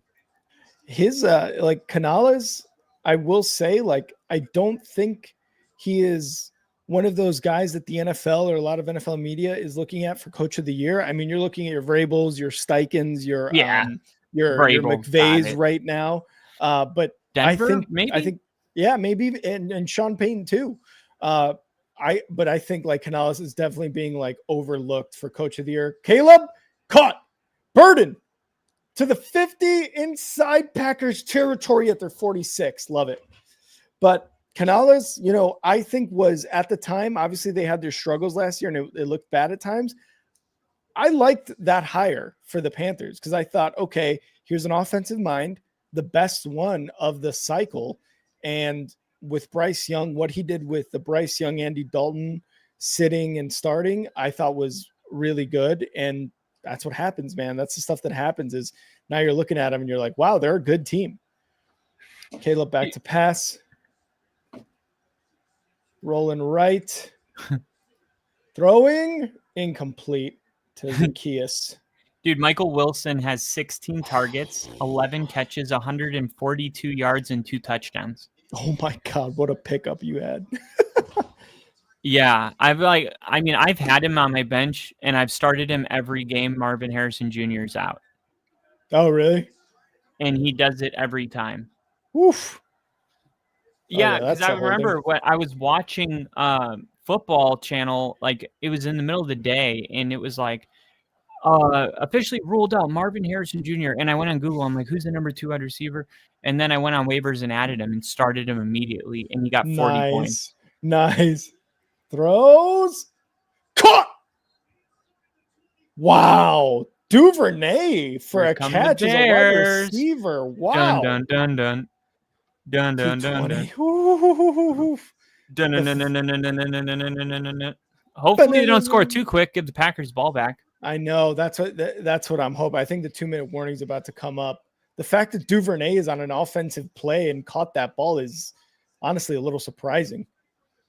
Just outside of the red zone. And that's a 2-minute warning. Fuck it. Woo! I'm putting $50 on the Bears plus 6.5. I'm just kidding, but I am putting 15 on them at plus. I'm putting 15 on them at plus 6.5. So if they score and the Packers do kick a field goal, I still win. Mm-hmm. And I hedged it because I took the Packers plus or minus 6.5 on my other bet. Oh, gotcha. So I either win 40 or I win 10. Yeah, at least you're in the positive either way. And sorry for not showing comments right now, guys. You guys understand what it's like. We are at the so focusing commercial, right, for you? Commercial, yeah. Okay, this is just hit the 2-minute warning. Yeah, this is the one I was telling you about that I placed in the in the off season, yeah. So it was Patriots, Jaguars to each win 7.5 games, and Panthers to win more than 6.5. So I guess I cut it off here. This one was in like June, and then the odds actually got more favorable. It goes from 480 to 490, and this was in August. Yeah. So I went back in it. You're like, I'm gonna put a little bit more.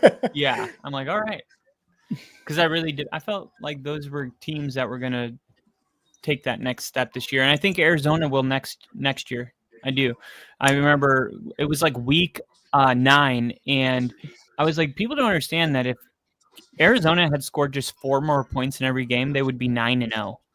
Every one of their losses by week 9 was by 5 or less points, 4 or less points. Damn. So they're like right there. And think about this: they're doing it all without a franchise quarterback. And I think they're going that's to move true. off Kyler Murray. I think so too. I looked it up. It would be, I think it was 50. I think it was like 58 million they would have to eat. But like, there's one thing we learned from Denver is like, it doesn't matter. You know what I mean? If you have to move on, you have to move on. Exactly. Yeah. And what's the point of riding out a contract if you paid the guy you paid him to win a Super Bowl? If you don't feel like he can do it, move on. Money's irrelevant at that point. Caleb hands it off. Manungai up the middle is going to get about 5 yards inside the red zone at about the 17-yard line for the Bears. Come on, guys. Let's go. It's funny. Our teams are so connected that we play the Packers in back-to-back weeks. Oh, yeah. And that's in 3 weeks, actually, in a row. Us this week, you guys next week, and us in week 16 or 17, whatever. So we're going to be streaming a lot of Packers. Yeah. Yeah. Minute 22 left, 2nd and 4. Wow. I'm surprised Green Bay's not calling their timeouts. Honestly, me too. Manungai up the left side. He's going to be short by about a yard. Timeout Green Bay, probably. Did they do it? Not that I've seen. Okay. So they're going to wait in case they pick up this first down. I would do the same thing. I wouldn't want to. Oh, no. A minute, 10 seconds. I mean, the Bears can run this all the way down. Yeah. I think you got to call one timeout here. I don't know if they're trying to put pressure on the Bears. Maybe. I think so. Can you call this next one? Because I'm like a play behind you. I'm curious. Gotcha. Under center, Caleb changing the play at the line. 3rd and 1 at the 14. Manungai up the middle. And he's short. He's going to be short. It's going to be 4th down and less than 1 here. Are they stopping the clock for a measurement? And the clock has stopped. Yeah, they need to measure that. I think he got it. And if he didn't, it's a QB sneak. Yeah. Oh my God. How do you not get that, Manungai? Whoever 55 is for the Packers, really good job getting there. How is this for exciting? Is this Bears good enough? With the timeout. You feel alive right now? I hate these games. I hate these games, but yeah, I feel a little alive. That was how I with the Commanders game. They went for 2, to win the game. I'm like, this is it. We win or lose in this play. I hate that feeling. Yeah. Oh yeah, me too. You're just like, oh God, can we just win a comfortable game? 4th and about 1. 4th and about 3/4 of 1 and a timeout. Packers. See that little Bears fan? Yeah. You poor kid. That was me, but with a Packers jersey. Timeout Packers. Bears with 2 timeouts. Packers with 1 timeout left. That's a good timeout. The Packers just wanted to see what the Bears were going to do. Get a look, because it's gotten to the point where the Packers don't have enough timeouts to get the ball back if the Bears don't want them to. So you might as well say, hey, well, let's get some intel, see what they do, how they line up. We'll call timeout, and then we'll adjust, and we'll see what the Bears do. Because chances are, in these type of moments, like, the Bears are going to do what they're going to do. They're not changing it. 4th and 1, 27 seconds left. Sometimes you want to give your defense a little rest too. Motion, snap, fakes the handoff. Caleb looking, throwing, intercepted. That's game. Yep. What? Who? Nixon. Is he running? Sorry. Intercepted in the end zone. I'm looking at it now. 22 seconds left. Oh, yeah. Run the damn ball, guys. Why are they doing that on 4th and inches? Run the damn ball. It's 4th and inches. Why are you throwing it into the end zone? I mean, that was just way too easy for the Packers. Come on, you can't do that. Oh, they run the boot. Oh my God. He had him, but it just the window wasn't long. And the way he floated that ball up, it's like I see what Caleb saw, but it closed so quick.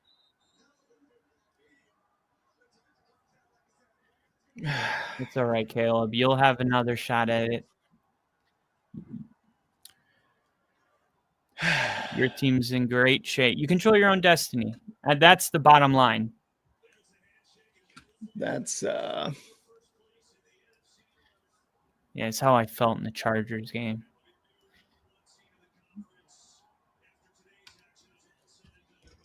Damn. run the ball there. What I'm was that sorry, but handshake run with the ball. LaFleur and Ben Johnson? I got to back up now because I got to see that.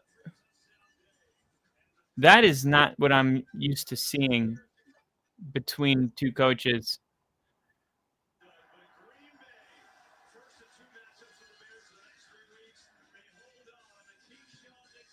If you go to where there's 10 seconds running off the clock, that's when you'll see it. Right at 7 seconds. There was still time on the clock ticking.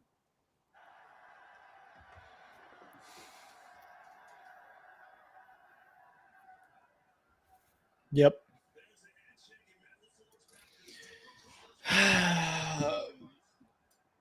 Damn.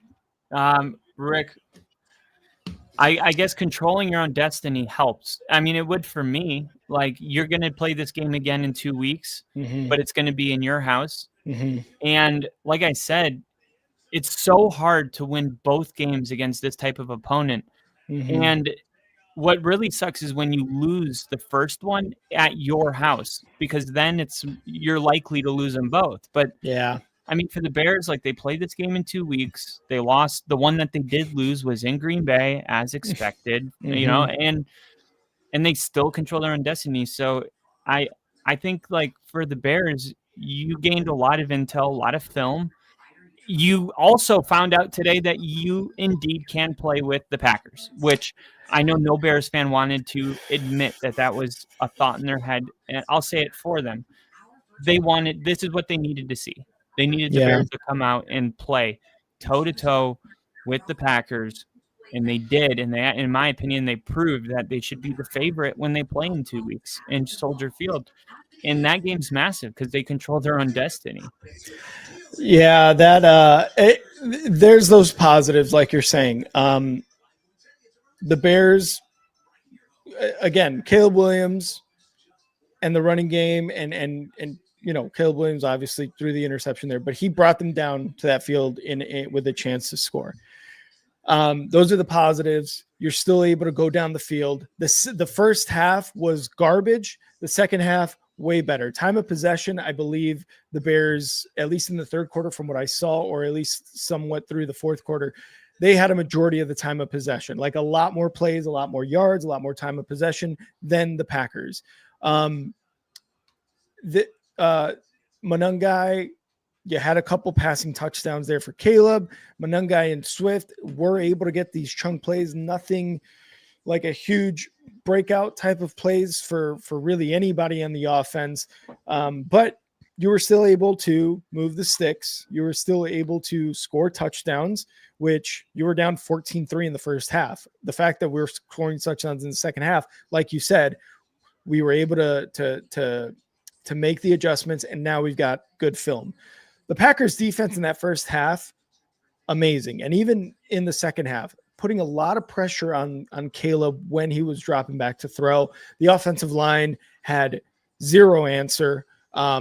Even when the Packers only rushed either 5 or 6, and you still had Monungai or DeAndre Swift there to help in pass pro, they were still chasing down Caleb. So the offensive line and the whole offense needs to be able to watch this film and say, how can we get better in protecting Caleb? Micah Parsons is always going to be a problem, but Micah Parsons was not the only problem tonight. It was the whole offensive or the whole defensive line of the Packers, and even a couple linebackers that were coming through. In the first half, you needed to come out a lot stronger, a lot better than that. One touchdown, another field goal makes this game a lot closer, and it makes it a lot more winnable, and it doesn't come down to a 2-minute drill inside of the 20-yard line, 30-yard line, whatever it was for the Packers. The defense missed a golden opportunity to stop Josh Jacobs behind the line of scrimmage on that third down in the last Packers offensive drive. There was 3 Bears defenders back there to stop him. And what happens? He moves past all of them, gets a first down. Over the next drive, over the next 3 or so plays, Josh Jacobs runs in for a touchdown. That's what makes it 28-21. Now the Bears, yes, they have about 3 or so minutes left. They have to take the kick, go down the field, and you just saw what happened there when you don't run it on 4th and 1. I know on that 3rd and 1, they stopped Monangai, but every other 3rd and short, 4th and short, DeAndre Swift or Monangai get through and get that first down. I think Ben made a really bad decision there to fake the run and instead pass it. I understand from what you keep reminding me throughout this season through games, hey, we got to set up the pass or the play action. Yeah. And again, last week against the Eagles, that turned into the game-winning touchdown to Loveland at the end of the game. But in this situation, I don't know, man. I think they have to go with the run there because, again, like I said, in those 3rd, 4th downs and short 1 to 2 yards, Monangai and DeAndre Swift were getting the first down. You had 20 seconds and 2 timeouts. You had almost 30 seconds and 2 timeouts in your arsenal to use after you get that first down. So that was, to me, a big mistake made by Ben Johnson in play calling there. Ben Johnson doesn't do that very often in terms of making mistakes in play calling. I think he's, again, one of the better play callers, and he's translated that into head coach and play caller. He's been doing very well this season. We've only got 4 losses on the year. That's freaking awesome. So that mistake right there to me is the game changer, as well as Montez Sweat, Jalen Johnson, and I don't know who else was there in the backfield to take down Josh Jacobs for a loss on 3rd and 2.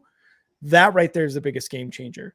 Those 2 plays right there are what lost us the game, or at least prevented us from gaining a lead or tying it up here in these last 30 seconds. Special teams overall was not good. Cairo Santos had that really weird kickoff that hit one of the Packers players who was lined up at the 30-yard line, whatever it was. That was a weird kick. And then Duvernay, again, with the really bad returns on punts and kickoffs, it was just bad. So special teams, not really a factor. Other than the Cairo's kickoffs, he hit the field goals he needed to hit. Cool. He hit the extra points he needed to hit. Awesome. You're doing your job. At the end of the day, Packers in the first half, they dominated.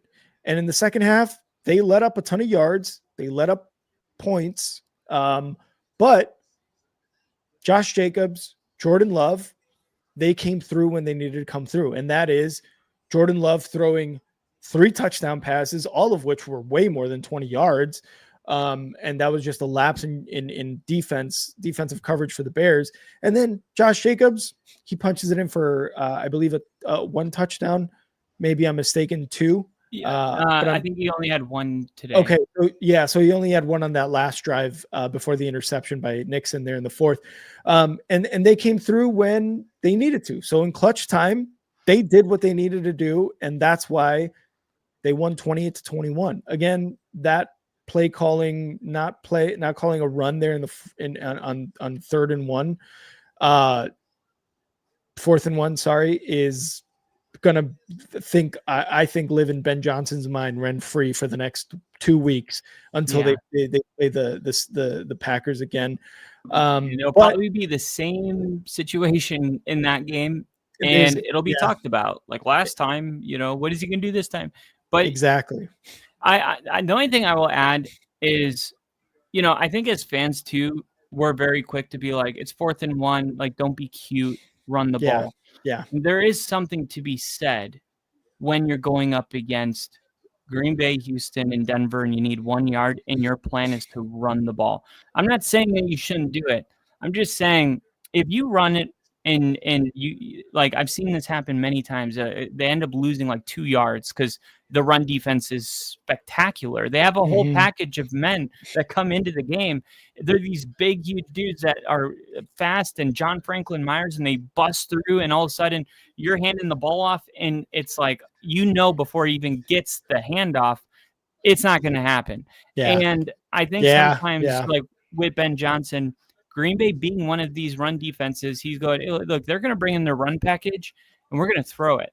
And that play was there. It was there. It just it got taken away so quick because they showed one angle of it where I saw it from like Caleb's perspective from behind him. And it was like, it seemed like it could have been a touchdown.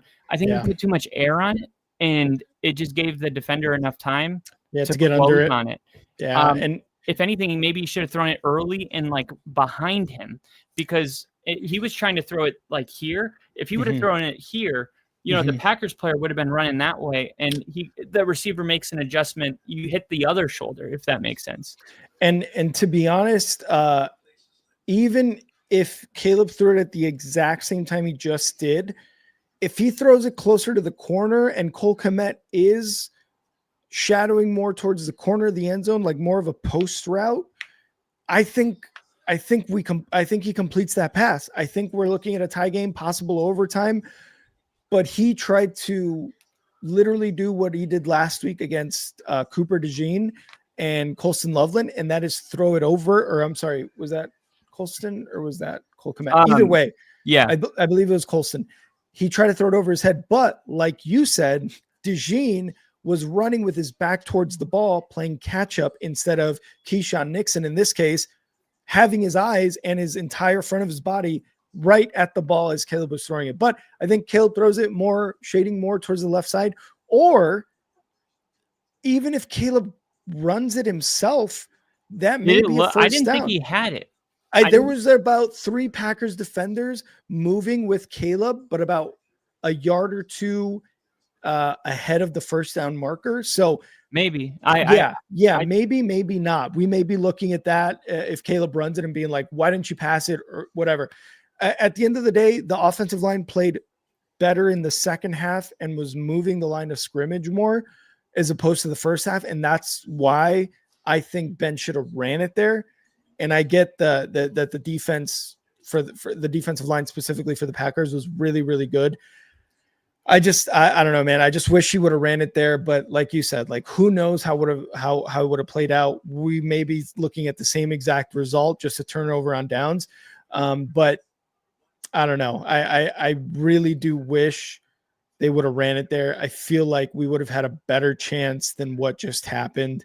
Yeah. But like I said, that play is going to live rent free in Ben Johnson's head and for another 2 weeks until they face the Packers again, this time in Chicago. What I will say real quick, because I do have to go in the next couple minutes. So we're going to be in, at least I'm going to be leaving here in the next few minutes. Got to go get something done with the wifey. Ooh. The handshake between them. Ben Johnson in his opening presser as head coach. Generally, when there's a Bears coach who's being introduced as a new head coach for the Bears, they talk about the Packers, wanting to beat the Packers, wanting to really be the leaders in that rivalry. During his opening presser, Ben Johnson said, and I've got to say, I really enjoyed beating Matt LaFleur 2 times a year. So he didn't say the Packers. He said Matt LaFleur. They don't like each other. They don't have a relationship. That's awesome. That's they how don't. it should be. And I agree. It doesn't have to be, but I like it. I like it because he's feeding into the rivalry. And Yeah. what a game this was. I will say Packers win at the end of the night. It is what it is. But for him to say that, that's a spark. And to continue that with the Packers rivalry, I think is awesome as a Bears fan and as a Bears head coach. So I think that's why the handshake went the way it did and why you were kind of like, wait, that's an odd handshake. Yeah, It's because of that. I knew something was up with that, and I've seen it both ways. Like when we get done with the Chiefs, like Andy Reid and Sean Payton, they got so much respect for each other. You know what I mean? Like they, if you listen to both of their press conference, like they really admire each other. And sometimes as a fan of football, it's just cool to see like, hey, you got the best of me today. Like, good job, good job. Because they talk for like Andy Reid and Sean will talk for like 10 seconds. And I think that's cool sometimes. Like when it's like whenever you see a player that like, scores like has a big run and the defender that tackled him like smacks him on the ass or something or hits him on the back of the helmet, like good play, there's just something about that feels kind of good. It's like not too much where you're like overbearing, like, but just enough where it's like, all right, I respect that, but I'm coming for you. You know what I mean? Like, there's something about that feels good. And there's also something about what LaFleur and Ben Johnson did that feels good as a fan. Me too. Because I feel that. It used to be like, if you were a Packer, you did not play for the Bears. Like that is the worst thing you could do. Nowadays, people go from team to team to team. And it's cool to see some of that old school rivalry. And I credit Ben Johnson for that because he set the tone. Like you said in his press conference, like, here's what we're going to do. First order of business, I'm going to piss on Matt LaFleur. Yeah. And mark my territory, Yeah. And I mean, Matt LaFleur got the better of him today, but we'll see what happens in a couple of weeks. But overall, I mean, great game. Yeah, the rivalry's heating up. Both the Packers and Bears this year are good teams. It's just a matter of what's the rest of the year going to look like, who's going to win the North, and can we continue to be in the playoff hunt? I'm hoping the Bears, even after losing and being second now in the division and the 7th seed now in the NFC, can continue to win these next 3 games. Yeah. So it's a good record in 30 seconds. Only 4 losses. Yeah, it's amazing. In 30 seconds, how did you feel about Caleb Williams? 19 for 35, 186 yards, 2 touchdown passes, 1 interception. Overall takeaway from Caleb. First for him. So that's why I'm asking. Yeah, first half was garbage. Second half, obviously the pass game started to open up a little bit more. But I think it's because the offensive line was doing a better job. There's plenty of pressures in the second half regardless, but you could see when he was dropping back to pass, he had a little more time. Obviously he did his Houdini act and was able to get out of sacks and make plays happen. But overall, a very average game, I think, for Caleb. And that's only because the second half he had 2 touchdown passes and he had way more yardage than the first half. So average game for Caleb, but 2 touchdown passes, 1 interception. What was it? Over 200 yards, almost 200 yards, whatever it was. Average game. If he plays the whole game like he did the second half, I think we're looking at a Bears win. And I think we're looking at a really, really good stat line by Caleb. With that, I'm going to get out of here. I'm going to let Kyle. I'm going to close it down too, because I want to start Sunday Night Football with some thumbnail and everything. All right. Sounds good. I'll see you guys later. I won't be doing Sunday Night Football, but Kyle's going to be doing that. Kyle, always great to see you, brother. Good to see you, Rick. Take care. See ya. All right. I will see you guys in just a minute. All right. Please come by for Sunday Night Football. This is a big game. This is a playoff game for the Chiefs. All right.